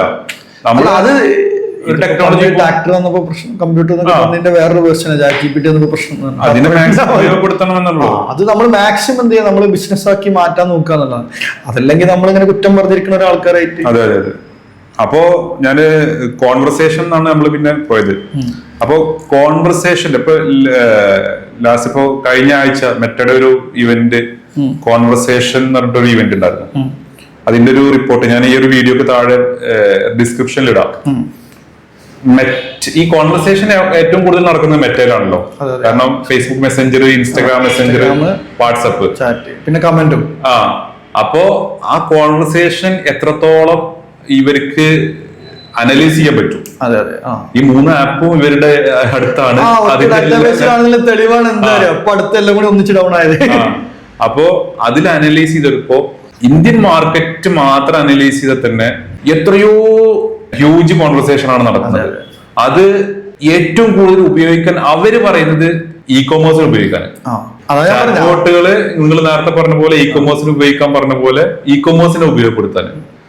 അത് എങ്ങനെ ഉപയോഗപ്പെടുത്തുന്ന വെച്ചാൽ നമ്മളൊരു കൺസൾട്ടേറ്റീവ് മോഡല്. ഇപ്പോ ഡോക്ടർ, നിങ്ങളിപ്പോ ഡോക്ടറാണ്, എനിക്ക് അസുഖം ഉണ്ട് പറഞ്ഞിട്ട് വരുന്നു. അപ്പൊ നിങ്ങൾ എന്നോട് കുറെ കാര്യങ്ങൾ ചോദിക്കും. ഇവിടുന്ന് നോക്കും, അതുണ്ടോ ഇതുണ്ടോ അവിടെ വേനുണ്ടോ ഇവിടെ വേനുണ്ടോ അല്ലെ, ഇങ്ങനെ ഇതൊക്കെ ഇങ്ങനെ ചോദിച്ചിട്ട് ഒരു കൺസൾട്ട് ചെയ്യും. എന്നിട്ട് എനിക്ക് എന്ത് ചെയ്യും, മരുന്ന് പ്രിസ്ക്രിപ്ഷൻ എഴുതിയിട്ട് ഒരു മരുന്ന് തരുന്ന പോലെ നിങ്ങൾക്ക് വേണ്ട പ്രൊഡക്റ്റ് ഇതാണ് പറഞ്ഞിട്ട് തരുന്ന പോലെ ആ രൂപത്തിൽ ഉപയോഗപ്പെടുത്തണം എന്ന് കൂടി പറയുന്നുണ്ട്. അല്ലാണ്ട് വെറുതെ പുഷ് ചെയ്ത് അവിടെയാണ് പ്രശ്നം. അതിപ്പോ ഞാനിപ്പോ ഒരു 2000 ദിർഹംസിന് ഞാൻ UAE ഒരു ആഡ് റൺ ചെയ്തു. ഒരു പുതിയ ബ്രാൻഡ് ആയിരുന്നു. അവർക്ക് ജസ്റ്റ് 2000 ദിർഹംസ് പറഞ്ഞാൽ ഇവിടുന്ന് കാൽക്കുലേറ്റ് ചെയ്യാൻ വലിയ എമൗണ്ട്, പക്ഷെ അവിടെ എനിക്ക് നോക്കുമ്പോൾ ചെറിയ എമൗണ്ട് ആണ്. അപ്പോ ഞാൻ ആദ്യത്തെ അയാൾ പറഞ്ഞത് വെബ്സൈറ്റ് നേരിട്ട് ട്രാഫിക് വേണം, ആപ്പ് ഡൗൺലോഡ് ചെയ്യണം, അങ്ങനെ ഇങ്ങനെ പറയാൻ പറഞ്ഞ് ഇതൊക്കെ ശരിയാണ്. എനിക്ക് വളരെ നിശ്ചയമായിട്ടുള്ള ഈ സ്പോർട്സിന്റെ ഇതിലാണ് ഈ ആളുള്ളത്. ഒരു സ്പെസിഫിക് സ്പോർട്സിലുള്ള ഒരു ബ്രാൻഡായിരുന്നു. ഒരു സ്പെസിഫിക് ആയിട്ടൊരു സ്പോർട്സ്, ക്രിക്കറ്റ്, ഫുട്ബോൾ ഒക്കെ പറഞ്ഞവർക്ക് ഒരു സ്പെസിഫിക് ഏരിയക്കുള്ള സ്പോർട്സ് മെറ്റീരിയൽ മാത്രം കൊടുക്കുന്ന ഒരു സാധനം. അനിശ്ചയമായിട്ടുള്ള ആൾക്കാരുള്ളൂ. അപ്പോ ഞാൻ എന്ത് ചെയ്തു, ഇയാൾക്ക് 2000 കോൺട്രാക്ട്സ് ഉണ്ട്. അത് ഞാൻ ടെസ്റ്റ് ചെയ്തപ്പോൾ ഫെയിലാണ്. കാരണം അതിലെന്തില്ല, ആ കോൺടാക്ട് കറക്റ്റ് അല്ല, അത് ആരോ അയാൾ പറ്റിച്ചിട്ടുള്ളതാണ്. ഇതാ മേഖലയിലുള്ള ആൾക്കാരാണ് പറഞ്ഞിട്ട്. പിന്നെ ഞാനപ്പോ എന്ത് ചെയ്തു, അതില് അടുത്തൊരു സ്റ്റേജ് ചെയ്തെന്ന് വെച്ചാല് നേരിട്ട് എന്ത് ചെയ്തു, കുറച്ച് ഓഫറുകൾ, അതായത് ഒരിക്കലും കിട്ടാത്ത കുറച്ച് ബ്രാൻഡുകൾ ഉണ്ടായിരുന്നു UAE അവൈലബിൾ അല്ലാത്ത ബ്രാൻഡ് നമ്മളതിൽ ചെയ്തിട്ടുണ്ടായിരുന്നു. ആ ബ്രാൻഡിന്റെ ആഡ് റൺ ചെയ്തിട്ട് എന്ത് ചെയ്തു, വാട്സപ്പിൽ കൊടുത്തു. എന്നിട്ട് ഈ ബ്രാൻഡിന്റെ സ്പെസിഫിക്കേഷൻ ഡീറ്റെയിലും വാട്സപ്പിൽ കൊടുത്തു. പക്ഷെ അവർ പർച്ചേസ് ചെയ്യണമെങ്കിൽ ഇ കൊമേഴ്സ് ഇങ്ങനെ പോകും വേണം. ശരിക്കും ആ 2000 ദിർഹംസിന് റൺ ചെയ്ത ആഡ് കിട്ടിയ റിസൾട്ട് തന്നെ 1,00,000 ദിർഹംസ്. അതായത് ആ ഒരു ട്രാൻസ്ഫോർമേഷൻ ഉണ്ടല്ലോ, നമ്മൾ ടെസ്റ്റ് ചെയ്യുക, നമ്മളെ കൂടെ സംരംഭകം നിൽക്കുക എന്നുള്ളതും അതിന് കൂടെ തയ്യാറായിട്ട് എന്ത് ചെയ്യുക, അവരുടെ സിസ്റ്റം റൺ ചെയ്യാന്നുള്ളതാണ്. അതല്ലാതെ പിടിച്ചിരുന്ന അത് ശരിക്ക് അവർക്ക് ലീഡ് എടുക്കുന്ന ആളെയും അതേപോലെ ക്രിയേറ്റീവ് ഉണ്ടാക്കുന്ന ആളെയും ഓണറെയും ഞാൻ എന്ത് ചെയ്യും, ഒരു വീക്കിലി ഒരു ദിവസം എന്ത് ചെയ്യും, കോൺഫറൻസ് കോൾ എടുക്കണം, സംസാരിക്കും, ഇന്ന സാധനം ചെയ്യാൻ പറയും, ടെസ്റ്റ് ചെയ്യുന്ന റിസൾട്ട് എല്ലാ ദിവസവും നമുക്ക് അയക്കാൻ പറയും. അത് നോക്കിയിട്ട് പിറ്റത്തെ ആഴ്ച വീണ്ടും റിവ്യൂ ചെയ്യും, ചേഞ്ച് ചെയ്യണമെങ്കിൽ കണ്ടിന്യൂ ചെയ്യും. അങ്ങനെ ഈ 1,00,000 ദിർഹംസിന്റെ ബിസിനസ് ഈ 2000 ദിർഹംസ് കൊണ്ട് ഉണ്ടാക്കിയെന്നുള്ളതാണ്. അപ്പൊ അതിന്റെ കൺവേർഷൻ എത്ര? അത് ആർക്കും ചെയ്യാൻ പറ്റുന്നുള്ളതാണ്. അതല്ലാതെ ഇന്ന ക്രിയേറ്റീവ്സിൽ ഇന്ന സാധനം വരുന്ന ഒരിക്കലും കസ്റ്റമർ നമ്മൾ എന്ത് ചെയ്ത് മിസ്അണ്ടർസ്റ്റാൻഡ് ചെയ്തിരിക്കരുത്. കസ്റ്റമർക്ക് വേണ്ടത് കൃത്യമായിട്ട് കൊടുക്കാൻ തയ്യാറാവുന്നത്. അപ്പോൾ അവിടെ ഞാൻ കോൺവെർസേഷൻ എന്ത് ചെയ്തു, വാട്സപ്പ് കൊടുക്കുന്നതുകൊണ്ടാണ് ഇവർ കൃത്യമായിട്ട് സ്പെസിഫിക്കേഷനും ബ്രാൻഡും മറ്റു രാജ്യങ്ങളിൽ ഇന്ത്യയിലൊക്കെ ഉപയോഗിച്ചിട്ടുള്ള ആൾക്കാരുടെ റിവ്യൂ മറ്റു വെബ്സൈറ്റുകളിൽ ഇട്ടിട്ടുണ്ട്. അത്രയും കൊടുത്ത ആൾക്കാർക്ക്. പിന്നെ അതെന്താ ചെയ്ത്, അതിന്റെ പർച്ചേസ് വോളിയം മാറിയെന്നുള്ള. പിന്നെ ഈ ഒരു പ്രാവശ്യം നമ്മൾ ഈ ചാറ്റ് കൊടുത്ത ആൾക്കാരൊന്നും പിന്നെന്തില്ല, ചാറ്റിക്ക് വരേണ്ട ആവശ്യമില്ല, അവർ ഡയറക്റ്റ് വന്ന് പർച്ചേസ് ചെയ്തു. ആ ബ്രാൻഡ് ഇപ്പോ ഇന്ത്യ, ഖത്തർ, UAE, സൗദി 4 രാജ്യത്തെത്തി. അവിടെ ഒരു 4 ആളുള്ള ഒരു ഓഫീസ് മാത്രമേ ഉണ്ടെന്നുള്ളൂ കേട്ടോ. അതും കൂടി മനസ്സിലായി. ഇ കൊമേഴ്സിന്റെ പ്രത്യേകത അതാണ്. ഇവിടെ 4 പേരുള്ള ഒരു ഓഫീസ് വെച്ചിട്ടാണ് ഈ സിസ്റ്റം മുഴുവൻ റൺ ചെയ്ത് ഇത്രയും രാജ്യങ്ങളിൽ ബിസിനസ് ചെയ്യുന്നത്. അതിനാൽ ടെക്നോളജിക്ക് കൃത്യമായിട്ട് ഇൻവെസ്റ്റ് ചെയ്യാൻ തയ്യാറാണ്, പുതിയ ടെക്നോളജി യൂസ് ചെയ്യാൻ തയ്യാറാണ്, ടെസ്റ്റ് ചെയ്യാൻ തയ്യാറാണ്, അത് സ്കെയിൽ ചെയ്യാൻ തയ്യാറാണ്. അതില് വേറൊരു സംഭവം കൂടി കൂട്ടാൻ പറ്റും. ശരിക്കും വാട്സപ്പ് API കൂടി ചെയ്ത് കഴിഞ്ഞാല് അതിപ്പോ ചെയ്തു.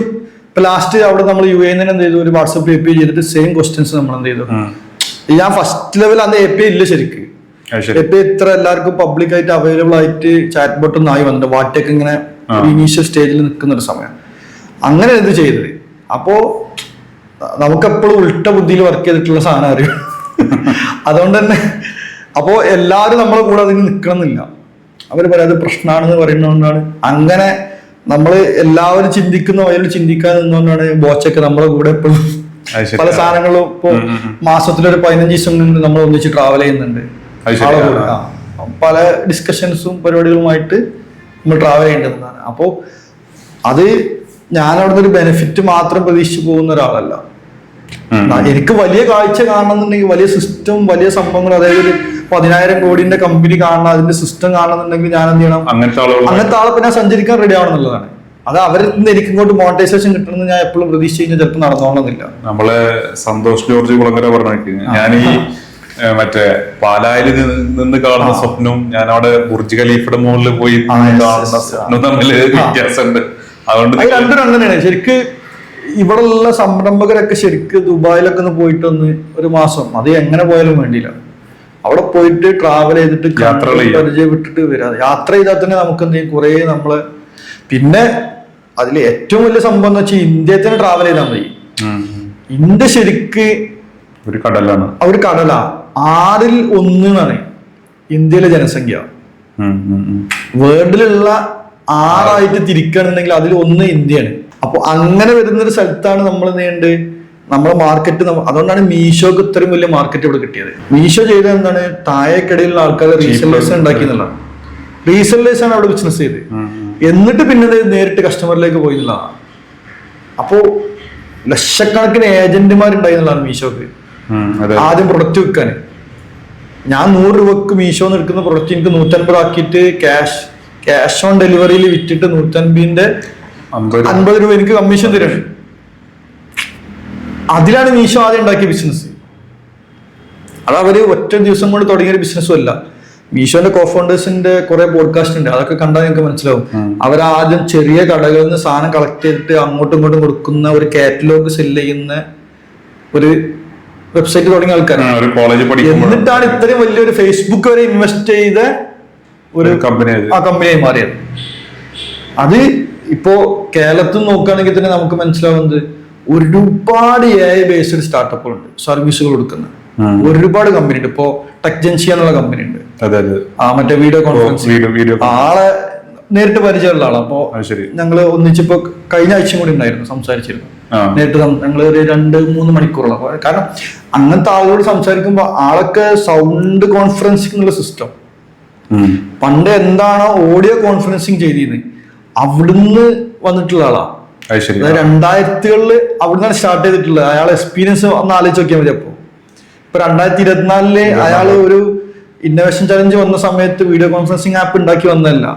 ആള് വർഷങ്ങൾക്ക് മുമ്പ് എന്തിന്റെ നോർവ എന്ന് പറഞ്ഞ രാജ്യത്തേക്ക് എന്ത് ചെയ്യുന്നുണ്ട്, ഇവിടുന്ന് ഈ വീഡിയോ കോൺഫറൻസിങ് സൊല്യൂഷൻ കൊടുക്കുന്നുണ്ട്. അത് ടെസ്റ്റ് ചെയ്യുന്ന ശരിക്കും നോർവേല, അവിടെ അത്ര ഇന്റർനെറ്റ് ഇല്ലാത്തതുകൊണ്ട് ആ സമയത്ത്. അങ്ങനത്തെ ഒരു ഭീകര ഇന്നോവേഷൻ ഉള്ള ഒരാളാ. അപ്പോ അയാള് ഇപ്പൊ ചെയ്തുകൊണ്ടിരിക്കുന്ന വെർച്വൽ ബ്രാഞ്ചുകളൊക്കെ ഉണ്ടാക്കുന്ന പല കമ്പനികൾക്കും വെർച്വൽ ബ്രാഞ്ച്, VR ബ്രാഞ്ചാണ്. നമുക്കൊരു സാധനം പർച്ചേസ് ചെയ്യാൻ VR വെച്ചിട്ട് നമുക്ക് പർച്ചേസ് ചെയ്ത് എക്സിറ്റ് ചെയ്ത് പോകാം. ആ ഒരു കോർപ്പറേറ്റ് കമ്പനിക്ക് ഉണ്ടാക്കി കൊടുക്കുന്നുണ്ട്. അത് പ്രൊഡക്റ്റ് എന്താണെന്ന് ഞാൻ പറഞ്ഞത്, അത് കുറച്ചൊരു. പിന്നെ ആളിപ്പോ ലാസ്റ്റ് ഇന്നോവേഷൻ ചലഞ്ചിൽ എന്ത് ചെയ്തു, ഇപ്പൊ നമ്മളിപ്പോ പോഡ്കാസ്റ്റ് ചെയ്യുന്നത് മലയാളത്തിലാണല്ലോ. അപ്പൊ അപ്പുറത്ത് കാണുന്ന ആൾക്ക് ഏത് ലാംഗ്വേജിലാണ് കാണുന്നത് വെച്ചാൽ ആ ലാംഗ്വേജ് സെലക്ട് ചെയ്ത് ആ ലാംഗ്വേജിൽ കാണും. അതിപ്പോ പ്രധാനമന്ത്രി എനിക്ക് തോന്നുന്നു സ്വാതന്ത്ര്യ ദിനത്തിലാണ് തോന്നുന്നത് അത് ടെസ്റ്റ് ചെയ്തു. അത് ഫസ്റ്റ് കിട്ടിയത് അവർക്കാണ്. അതായത് ഏതൊക്കെ സ്റ്റേറ്റിലേക്ക് ഏതൊക്കെ ലാംഗ്വേജിലാണ് വേണ്ടിച്ചാല് ലൈവ്ലി ട്രാൻസ്ലേറ്റ് ചെയ്യണം AI ടൂൾ വെച്ചിട്ട്. അങ്ങനത്തെ ഒരു പ്രൊഡക്റ്റ് നമ്മള് സെല് ചെയ്യുന്നുണ്ട്.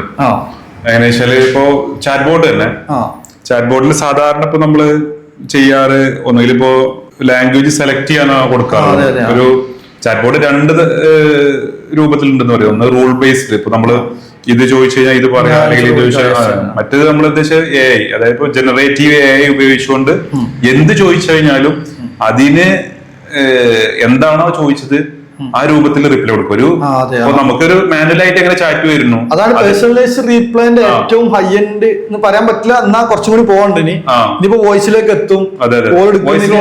ഓൾറെഡി ആയി. ഇപ്പൊ ഫേസ്ബുക്ക് ഇപ്പൊ അടുത്തൊരു സാധനം ഇട്ടിരുന്നു, ഒരു കോൾ ചെയ്യുന്ന ഒരു സാധനം ഇട്ടിരുന്നു. ഇപ്പൊ ഇംഗ്ലീഷ് ലാംഗ്വേജിലൊക്കെ ഇഷ്ടംപോലെ ഇപ്പൊ വോയിസ് അസിസ്റ്റന്റുകൾ വന്നു, നമ്മളെ മലയാളത്തിൽ വന്നിട്ടില്ല എന്ന് മാത്രമേ ഉള്ളൂ.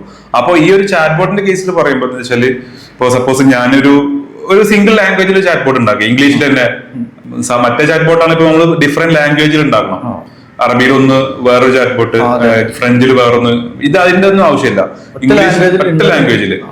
ആ ഒരു ആള് ഇപ്പൊ ഒരു കസ്റ്റമർ വന്നിട്ട് ചാറ്റ് ചെയ്യാണ്, ഫ്രഞ്ചിലാണ് ചാറ്റ് ചെയ്യുന്നതെങ്കിൽ ഈ ചാറ്റ് ബോട്ട് എന്ത് ചെയ്യും, ആ ഒരു സംഭവത്തിനെ ട്രാൻസ്ലേറ്റ് അനലൈസ് ചെയ്തിട്ട് ഇവിടെ എന്താണോ നമ്മൾ ആ ഒരു ഏത് ചാറ്റ് ബോട്ടിന് നമ്മൾ പ്രീഡിഫൈൻ മറ്റേ ഫീഡ് ചെയ്ത് വെക്കണല്ലോ, ട്രെയിൻ ചെയ്ത് വെക്കണം. ആ ട്രെയിൻ ഡാറ്റ ഉപയോഗിച്ചുകൊണ്ട് ഇതിനുള്ള ആൻസർ ഇയാള് ചോദിച്ച ലാംഗ്വേജിൽ തിരിച്ച് അങ്ങോട്ട് ഇതായിക്കോളും. അപ്പൊ എന്താണ് അവിടെ ലാംഗ്വേജിന്റെ ഒരു ബാരിയർ ഇല്ല. ഇപ്പൊ ശരിക്കും പല ആൾക്കാരും പറയുന്നത് എന്താ പറയാ, നിങ്ങൾക്ക് ആ ലാംഗ്വേജ് അറിഞ്ഞ ഈ ലാംഗ്വേജ്, ഞാനിപ്പോഴും പറയുന്നത് ഒരു ലാംഗ്വേജ് അറിയേണ്ട ആവശ്യമില്ല, ബിസിനസ് ചെയ്യാൻ ഒന്നിന്റെ ആവശ്യമില്ല. ഗൂഗിൾ ട്രാൻസ്ലേറ്റർ ഉണ്ടെന്നുണ്ടെങ്കിൽ അതെ നമ്മൾ ടോണ് കുറച്ച് ദിവസം പഠിപ്പിച്ചു കൊടുക്കണമെന്നുള്ളൂ. അതായത് ഇപ്പൊ മലപ്പുറം ടോണ് വേറെയാണ്, എറണാകുളത്ത് അങ്ങനെയല്ല. ആ സാധനം പഠിപ്പിച്ചു കൊടുക്കാൻ വേണ്ടി നമ്മൾ കുറച്ച് സമയം കുറച്ച് ദിവസങ്ങളിൽ ഗൂഗിളിന് നമ്മളൊന്ന് കൊടുക്കുക. പിന്നെ ഗൂഗിൾ ഓട്ടോമാറ്റിക് എന്ത് ചെയ്തോളൂ നമുക്ക് തന്നോണ്ടിരിക്കും. നമ്മളെ മെയിലിൽ വെച്ചിട്ട് നമുക്ക് ആ സ്പെസിഫിക് സാധനം തരും. അതിനാണ് അവരൊരു അക്കൗണ്ട് ചോദിക്കുന്നത്. ആ അക്കൗണ്ട് ബേസ് ചെയ്തിട്ട് നമ്മളെ ടോൺ ഏതാണ്, നമ്മളെ എന്ത് ഭാഷയാണ് നമ്മൾ ഉപയോഗിക്കുന്നത്, എങ്ങനെയാണ് ഉപയോഗിക്കുന്നത്. ഗൂഗിൾ മറ്റേ ഗൂഗിളിന്റെ ലെൻസൊക്കെ ശരിക്ക് ഫുള്ളി ഡെവലപ്പ് ചെയ്തിട്ടുള്ള ഇന്ത്യൻ മെയ്ഡാണ്. ഫോട്ടോ അതായത് ബാംഗ്ലൂരിൽ നിന്നുള്ള ഗൂഗിൾ ഓഫീസിൽ നിന്നാണ് ഗൂഗിൾ ലെൻസ് ഡെവലപ്പ് ചെയ്തിട്ടുള്ളത് ഫുൾ.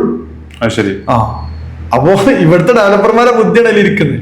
പക്ഷെ ഇപ്പോഴത്തെ ഫേസ്ബുക്കിന്റെ ചില ഇതുണ്ടല്ലോ, ഇപ്പൊ ഈ പോളിസി വയലേഷൻ കമന്റ് ചെയ്ത് കഴിഞ്ഞാൽ അത് ചെയ്ത ഡെവലപ്പേഴ്സ് കണ്ടു കഴിഞ്ഞാൽ തലക്കടിക്കാൻ തോന്നും. കാരണം സംഭവം ഇവരൊക്കെ സെപ്പറേറ്റ് ഏജന്റ് എന്നല്ല, അതിനെന്തോ വേറൊരു പേരാണ് അവർ ഫേസ്ബുക്ക് ഉപയോഗിക്കുന്നത്. ഓരോ ലാംഗ്വേജിനും ഓരോരുത്തർ ഇരുത്തി തുടങ്ങിയിട്ടുണ്ട്. ഇപ്പൊ മുമ്പ് ഫുള്ള് അവരെ AI എന്നതൊക്കെ പഠിച്ചിരുന്നത്. അപ്പോ ഇപ്പൊ പ്രമുഖമായിട്ടുള്ള ഒരു മലയാളത്തിലെ ഒരു ഓൺലൈൻ ചാനലിന് വേറൊരു ചാനലില് ഇത് കൊടുത്തു, സ്ട്രൈക്ക് കൊടുത്തു. അതൊരു വേർഡ് ആയിരുന്നു ശരിക്ക്. അയാള് എഴുതിയിലുള്ളൊരു വേർഡിന്റെ തെറ്റായിരുന്നു എന്ത്, ഈ സ്ട്രൈക്ക് ഈ ചാനൽ പൂട്ടി പോകാനുള്ള കാരണം ഉണ്ടായിരുന്നു, അവർ ഓൺലൈൻ ചാനല്. അപ്പോ ആ പേരൊന്നും ഇവിടെ പറയാൻ പറ്റില്ല, ഞാൻ പറഞ്ഞെന്നാ കറക്റ്റ് മനസ്സിലായി. അതിന്റെ കാരണം എന്താന്ന് വെച്ചാല് ഈ വെരിഫൈ ചെയ്തത് AI ആയതുകൊണ്ടാണ്. മാനുവൽ വെരിഫിക്കേഷൻ ഇത് പോവാണെന്നുണ്ടെങ്കിൽ അയാൾക്ക് മനസ്സിലാക്കാൻ പറ്റും എഴുതി തെറ്റി കൊടുത്താണെന്നുള്ളത്. ഫേസ്ബുക്കിന്റെ ഏകദേശം ചാറ്റ് വയലേഷൻ ഒക്കെ ഒരു ഏകാധിപത്യ സ്വഭാവം തന്നെയാണ്. അതായത് ഇപ്പോ പ്രൈവസിന്റെ എന്തെങ്കിലും ഇഷ്യൂ ഉണ്ടെന്നുണ്ടെങ്കിൽ നമുക്ക് എന്താണ് ആ കാരണം എന്ന് അവർ പറഞ്ഞിട്ടില്ല. ആരാ റിപ്പോർട്ട് ചെയ്തതെന്നോ എന്തുകൊണ്ടാണ് റിപ്പോർട്ട് ചെയ്തതിന് കാരണം കിട്ടിയത് നമുക്ക് എന്താണെന്ന് അറിയാൻ പറ്റും. ആദ്യം അവർ ചെയ്ത് ഡിസേബിൾ ചെയ്ത അക്കൗണ്ട് ആഡ് അക്കൗണ്ട് ഡിസേബിൾ ചെയ്തിട്ട് എന്ത് ചെയ്യും, ചാറ്റ് അങ്ങ് ബ്ലോക്ക് ചെയ്യും. ചാറ്റ് സപ്പോർട്ട് ഇല്ല പിന്നെ അവിടെ. ആ ആഡ് അക്കൗണ്ട് ബ്ലോക്ക് ആയി കഴിഞ്ഞാൽ അവർക്ക് പിന്നെ ചാറ്റ് സപ്പോർട്ട് ഇല്ല തന്നെ. പിന്നെ ഇയാളെ ഏറില്ല, ശരിക്കും ഒരു ഏജൻസി ഒക്കെ ആണെന്നുണ്ടെങ്കിൽ പെട്ടുപോകും. കാരണം ഇവരുടെ ചാറ്റ് സപ്പോർട്ട് തരുന്നില്ലല്ലോ. അപ്പോ അങ്ങനെയാണ് നമ്മുടെ വാട്സപ്പ് ഓട്ടോമേഷൻ അല്ലെങ്കിൽ കോൺവെർസേഷണൽ മാർക്കറ്റിംഗിന്റെ ഒരു സംഭവം, പിന്നെ ചാറ്റ് ബോട്ടിന്റെ ഇതൊന്നുമല്ലട്ടാ. നിങ്ങള് ജസ്റ്റ് ഗൂഗിളിൽ നിങ്ങൾ സെർച്ച് ചെയ്യുന്നത് ഗൂഗിൾ മൈ ബിസിനസ് പറഞ്ഞിട്ടുള്ള ഗൂഗിൾ മാപ്പിലാണ് ഇപ്പോൾ ഉള്ളത്. മറ്റേ മൈ ബിസിനസ്സിന് സെപ്പറേറ്റ് ചെയ്യുന്നത്. അത് മാത്രം നിങ്ങൾ അക്കൗണ്ട് വെരിഫൈ ചെയ്തിട്ട് കോൺടാക്ട് നമ്പർ ഉണ്ടെന്നുണ്ടെങ്കിൽ നിങ്ങൾ ലീഡ്സിന്റെ എണ്ണം ഒരുപാട് ഉണ്ടാവും. കാരണം ആദ്യം നിങ്ങൾ എന്താണ് സെർച്ച് ചെയ്യുന്നത് ഗൂഗിളിൽ ഒരു കസ്റ്റമർ എന്നുണ്ടെങ്കിൽ അവർക്ക് ആദ്യം കാണിക്കുന്നത് മൈ ബിസിനസ്സാണ്. അത് കഴിഞ്ഞിട്ട് ഇപ്പൊ ഇവിടെ ഒരു പ്രൊഡക്റ്റ് ബേസ് ചെയ്തിട്ട് സാധനമാണെങ്കിൽ പോലും ഇന്ത്യ മാർട്ടൊക്കെ വരുള്ളൂ. എത്ര SEO ചെയ്താണെങ്കിൽ പോലും ഫസ്റ്റ് അപ്പോ അത് ഫ്രീ ആണ്, അത് ചെയ്യാന്നുള്ളതാണ് ഒന്നാമത്തെ പോയിന്റ്. എന്നിട്ട് ആ ചെയ്യുന്ന സമയത്തിന് നമ്മൾ എന്ത് ചെയ്യാം, വെരിഫൈ ചെയ്ത നമ്പറൊക്കെ ഉള്ള വെരിഫൈ ചെയ്ത മെയിലും ഒക്കെ ഉള്ള ബോർഡ് എന്ത് ചെയ്യുക, അതിൽ ഫോട്ടോ അപ്ലോഡ് ചെയ്യണം. എല്ലാന്നുണ്ടെങ്കിലും മൊബൈൽ നമ്പർ വെരിഫൈ ചെയ്യാൻ ഭയങ്കര ബുദ്ധിമുട്ടാണ്. പിന്നെ അതൊരു കുറച്ചൊരു പ്രശ്നമാണ് വെരിഫൈ ചെയ്ത് വരണമെന്നുണ്ടെങ്കിൽ. അതായത് ലോക്കൽ SEO എന്ന് പറയും. ലോക്കൽ SEO അത് ആദ്യം ചെയ്യാന്നുള്ളതാണ്. അത് ചെയ്താൽ തന്നെ നിങ്ങൾക്ക് എന്ത് ഒരു ബിസിനസ് തുടങ്ങുമ്പോൾ ആദ്യം തന്നെ അറിയാം ഇതിന്റെ റെസ്പോൺസ് എന്താണ്, എത്രത്തോളം ആൾക്കാർ വരുന്നുണ്ട്. ഇപ്പോ UAE ഒരു ക്ലയന്റും അതേപോലെ തന്നെ അവര് ഗെയിമിന്റെ പ്രൊഡക്റ്റ് വിൽക്കുന്ന ആൾക്കാരാണ്. ഞാൻ അവർക്ക് ചെയ്തത് എന്താന്ന് വെച്ചാല് അവരെ 8 ഷോറൂമൊക്കെ എന്ത് ചെയ്തു, സെപ്പറേറ്റ് മൈ ബിസിനസ് അക്കൗണ്ട് ഉണ്ടാക്കി. എല്ലാ ദിവസവും പ്രൊഡക്റ്റ് അപ്ലോഡ് ചെയ്യും. പ്രൊഡക്റ്റ് അപ്ലോഡ് ചെയ്യുന്നുള്ളൂ. അപ്പോ ഇമേജ് എന്ത് ചെയ്യും, ഗൂഗിൾ സ്റ്റഡി ചെയ്യും, സജഷൻ കൊടുക്കൽ തുടങ്ങി. ശരിക്കും ആമസോണും നൂണൊക്കെ അവിടെ എന്തുണ്ട്, പെയ്ഡ് വെച്ചിട്ട് ഈ പ്രൊഡക്റ്റ് കാണിച്ചിട്ട് പോലും കാണിക്കാൻ പറ്റുന്നില്ല. ഞാൻ അതിന്റെ മുകളിലാണ് ഈ ഷോപ്പിന് എന്ത് ചെയ്ത് വിസിബിൾ ചെയ്ത് തുടങ്ങി. വിസിബിൾ ചെയ്യുമ്പോൾ ഓട്ടോമാറ്റിക്കലി ക്ലിക്ക് ചെയ്ത് അവിടെ e-commerce ഉണ്ട്, അതിക്ക് റീഡയറക്റ്റ്. അതന്നെ, അത്രേ ഉള്ളൂ. ഞാന് എന്റെ പുതിയൊരു പ്രോഗ്രാം ഉണ്ട്, SME മാർക്കറ്റിംഗ് പ്രോ എന്ന് പറഞ്ഞിട്ട്. ഞാന് അതിലെന്ന് വെച്ചാല് നമ്മൾ പറയുന്നത് ഒന്ന് വീഡിയോ മാർക്കറ്റിംഗ്. ഇപ്പൊ നമ്മള് പോഡ്കാസ്റ്റുകള്, പിന്നെ അതുപോലെ പേഴ്സണൽ ബ്രാൻഡിങ്, അതുമായി ബന്ധപ്പെട്ടുള്ളത്. പിന്നെ എന്താ വെച്ചാല് സ്റ്റോറി ടെല്ലിങ്. ഒരു സ്റ്റോറി എപ്പോഴും ഒരു ബ്രാൻഡിന് ഒരു ഇതിനൊക്കെ ആയിട്ടുള്ളൂ. ഇപ്പൊ നമ്മളെ ഐഫോണിന്റെ ഒക്കെ ലോഞ്ചിങ് അല്ലെങ്കിൽ ഇവന്റുകളൊക്കെ എടുത്തു കഴിഞ്ഞാൽ ലോഞ്ചിങ് പറയരുത് കേട്ടോ. അല്ല പൊതുവെ ഉള്ള അല്ലെങ്കിൽ ആളുകൾക്ക് അല്ല ഇപ്പത്തെ ലോഞ്ചും കാണാൻ ആളുണ്ട്. അതെ, അതിന് ഏറ്റവും വലിയ ഉദാഹരണമാണ് സ്റ്റോറി ടെല്ലിങ്ങിലൂടെ ഒരു ലോഞ്ചിന് എത്രത്തോളം പ്രാധാന്യം ഉള്ളത് തെളിയിച്ച ആളാണ് ബഗീഷ് അഗർവാൾ. ഓലൻ ആളിപ്പോൾ എല്ലാ സ്വാതന്ത്ര്യത്തിനും നിന്നുണ്ട്. പതാക ഉയർത്തി കഴിഞ്ഞാൽ അയാൾ ഇപ്പൊ ലൈവ് ഇടൽ തുടങ്ങി. ഇപ്പൊ ഓലന്റെ പ്രഖ്യാപനം തന്നെ അന്നാണ്. ആളെ IPOക്ക് വരാൻ വേണ്ടിയിട്ടുള്ള എല്ലാ സാധനം ആൾ ചെയ്തെടുത്തുള്ളതാണ്. ഇപ്പൊ അയാളെ കൃത്രിം എന്നുള്ള അത് ജസ്റ്റ് ഒരു പേപ്പർ കമ്പനിയിൽ ഇരിക്കുന്ന കമ്പനിയാണ് എന്ത് ചെയ്ത് ഒറ്റടിക്ക് വന്നിട്ട് യൂണിക്കോൺ ആയി എന്നുള്ളതാണ്. 2024 ഫസ്റ്റ് യൂണിക്കോണാ. അതിനുവേണ്ടി അയാൾ ഒന്നും ചെയ്തിട്ടില്ല. അയാൾ ഉണ്ടാക്കിയ ബ്രാൻഡ് മാത്രം. അതിന്റെ കഥയും പറഞ്ഞു. ഇമോഷണലി കണക്ട് ചെയ്യും. അയാൾ ആ പ്രസന്റേഷനിലാണ് ആൾ നിൽക്കുന്നത്. അപ്പോ ഇത്രയൊക്കെയാണ് നമ്മുടെ മാർക്കറ്റിങ്ങിനെ സംബന്ധിച്ചും പിന്നെ ഓട്ടോമേഷനെ സംബന്ധിച്ചും അതുപോലെ സ്റ്റാർട്ടപ്പ് ഇക്കോസിസ്റ്റത്തെ സംബന്ധിച്ചൊക്കെയുള്ള കാഴ്ചപ്പാടുകളും അതിൽ വരുത്തേണ്ടതായിട്ടുള്ള മാറ്റങ്ങളും ഇതൊക്കെ. അപ്പൊ ഇനി നമ്മള് അല്ല വരുത്തേണ്ട മാറ്റങ്ങളാണ്. എല്ലാവരും മാറ്റാൻ പോയാൽ ചിലപ്പോൾ പൊട്ടിപ്പോട്ടെ. നമ്മൾ പറഞ്ഞ ഐഡിയ ഓരോ ബിസിനസ്സിനും ഓരോ മോഡലാണ്. അപ്പോ അതിന്റെ നാച്ചുറൽ അനുസരിച്ച് അത് മാറ്റിക്കൊണ്ടിരിക്കുന്നതാണ്. അതായത് ഇത് കേട്ടിട്ട് നേരിട്ട് നിങ്ങൾ മാറ്റം വരുത്തി പോയാൽ പണി കിട്ടും. പിന്നെ ഞാൻ എപ്പോഴും പറയുന്ന ഒരു കൺസൾട്ടന്റ് ആരുണ്ടെന്നുണ്ടെങ്കിൽ സംരംഭകനായിരിക്കണം തീരുമാനം എടുക്കേണ്ടത്. അപ്പോൾ സംരംഭകൻ തീരുമാനം എടുക്കണല്ലോ. അപ്പോ പിന്നെ ഷാഫി ബ്രോ ഞാന് ഒരുപാട് കാലമായിട്ട് എന്തുണ്ട് പല ബിസിനസ്സുകൾക്കും ഞാൻ എൻ്റെ ഡെലിഗേഷനിൽ പെട്ടിട്ടുള്ള ഒരാളാണ്. അപ്പോൾ ഞാൻ എന്ത് ചെയ്യാറുണ്ട്, പല സമയങ്ങളിലും പല ബിസിനസ്സുകൾക്കും ഏൽപ്പിക്കുന്ന സമയത്ത് എന്ത് ചെയ്യാറുണ്ട്, എപ്പോഴും അതിൻ്റെ എന്താണോ ഞാൻ പറഞ്ഞത് അത് കൃത്യമായി ചെയ്യുകയും അതിൻ്റെ അപ്പുറത്തൊരു ആഡ് ഓണും കൂടി ആ ക്ലയന്റിന് കൊടുത്തിട്ടുണ്ടാവും എന്നുള്ളതാണ്. അപ്പോൾ അതിലെപ്പോഴും എനിക്കൊരു ട്രസ്റ്റ് ഉണ്ടെന്നുള്ളതാണ് ഷാഫിയുടെ കാര്യത്തിൽ. കാരണം പിന്നെ ഈ പ്രോഗ്രാമിന് വന്നതിന് എന്നെ ഒരുപാട് നിർബന്ധിച്ച് ഒരു 3 മാസമായിട്ട് എന്റെ ഇപ്പൊ ഫോളോ അപ്പിലുണ്ട്. കുറെ വിളിച്ച് അപ്പോ മെസ്സേജ് അയക്കും, വിളിക്കും. അപ്പൊ ഞാൻ പിന്നെ ആക്കാം എന്നൊക്കെ പറഞ്ഞ് അങ്ങനെ ഇപ്പൊ ഞാൻ വീട്ടിലുണ്ട് എന്ന് അറിഞ്ഞപ്പോഴാണ് ഞങ്ങൾ ഏകദേശം എത്താൻ ഒരു 2 മണിക്കൂർ ട്രാവലിംഗ് ഉള്ളു പറഞ്ഞപ്പോ ഓക്കെ അപ്പൊ ഇന്ന് ആക്കാന്ന് പറഞ്ഞ് ഞാൻ മോർണിംഗിൽ വരാൻ തന്നെ, പക്ഷെ ഈവനിങ് ആണ് ഞാൻ വന്നത്. എന്നിട്ടും എന്നെ വെയിറ്റ് ചെയ്തിരുന്നു ഇത് ഷൂട്ട് ചെയ്യാൻ തയ്യാറായി എന്നുള്ളതാണ്. അപ്പോ അതിന് ഒരുപാട് നന്ദി. എന്റെ എല്ലാ എന്താ പറയാ മടിയാണ് സത്യം പറഞ്ഞ, ഡിമാൻഡ് അല്ല കേട്ടോ, ഞാൻ ഭയങ്കര മടിയനാണ്. അപ്പോ ആ മടിയാണ് ശരിക്കും എന്നെ പല സ്ഥലത്തേക്കും ഡ്രൈവ് ചെയ്യണം എന്നുള്ളതാണ്. പിന്നെ വലിയ വലിയ ബിസിനസ്സുകളെ കൂടെ സഞ്ചരിക്കാനും അതിനൊക്കെ ഇപ്പൊ ചില നമുക്ക് വേണ്ട പോയിന്റ്സ് ഒക്കെ ഷാഫി ബ്രോന്റെ അടുത്ത് നമ്മൾ ചോദിക്കാറുണ്ട് പല പോയിന്റ്സും. അപ്പോൾ അങ്ങനെ കിട്ടുന്ന നെറ്റ്വർക്കുകളാണ് നമ്മൾ എപ്പോഴും ഇങ്ങനത്തെ വലിയൊരു സ്കെയിലിലേക്കുള്ള ബിസിനസ്സുകളൊക്കെ കൺസൾട്ട് ചെയ്യാനും ഇതിനൊക്കെ സാധിച്ചിട്ടുള്ളത്. പിന്നെ ഇങ്ങനത്തെ ഒരു പോഡ്കാസ്റ്റിൽ എന്നെ വിളിച്ചതിന് വളരെയധികം നന്ദി. അപ്പോ ഇനി കൂടുതൽ സംശയങ്ങൾ ചോദിക്കുകയാണെന്നുണ്ടെങ്കിൽ നമുക്ക് എന്ത് ചെയ്യാം, വീണ്ടും അടുത്ത പോഡ്കാസ്റ്റ് ചെയ്യാം. സംശയങ്ങൾ ചോദിക്കുകയാണെങ്കിൽ മാത്രം. പിന്നെ അതേപോലെ തന്നെ ശ്രദ്ധിക്കേണ്ട ഒരു കാര്യം, നമ്പർ കൊടുക്കാന്ന് പറയുന്നു. അപ്പൊ നമ്പർ എല്ലാവരും വിളിച്ച് ശല്യം ചെയ്യരുത്. വാട്സപ്പിൽ മെസ്സേജ് അയക്കുന്നത് വിനീതമായി പറയാണ്. കാരണം ഞാൻ ഫോൺ എടുക്കൽ വളരെ കുറവാണ്. വാട്സപ്പിലാണെന്നുണ്ടെങ്കിൽ ഞാൻ എന്ത് ചെയ്യും, ഫ്രീ ആയിട്ട് എല്ലാവർക്കും റീപ്ലൈ തരാൻ ശ്രദ്ധിക്കാറുണ്ട്. അപ്പോൾ അതിനെല്ലാവരും ഒന്ന് ശ്രമിക്കാം. ഓക്കെ, അപ്പോൾ നമുക്ക് വീണ്ടും കാണാം, വൈൻഡ് അപ്പ് ചെയ്യാം. താങ്ക് യു സോ മച്ച്, വന്നതിന് വളരെയധികം നന്ദി. ശരിക്കും നിങ്ങളോട് ഞാൻ താങ്ക് യു പറയുന്നത്, ഇന്നെ എത്രയും ശല്യം ചെയ്ത് ഇവിടെ കൊണ്ടുവന്നു. അപ്പോൾ അടുത്തൊരു എപ്പിസോഡ് കൂടി നമുക്ക് ചെയ്യേണ്ടതായിട്ട് വരും എന്ന് കരുതിയാണ്. Anyway thank you so much. ചോദ്യങ്ങൾ കൂടാണെങ്കിൽ എപ്പിസോഡിന് എണ്ണം കൂട്ടാം നമുക്ക്. 3 മാസം 4 മാസം കഴിഞ്ഞിട്ടൊക്കെ വരുള്ളൂ. പക്ഷെ എന്നാലും ട്രെൻഡിങ് ആയിട്ടുള്ള എപ്പിസോഡ് ആക്കിക്കൊണ്ടിരും. അതെ. ഓക്കെ, ശരി, താങ്ക് യു. Okay, welcome.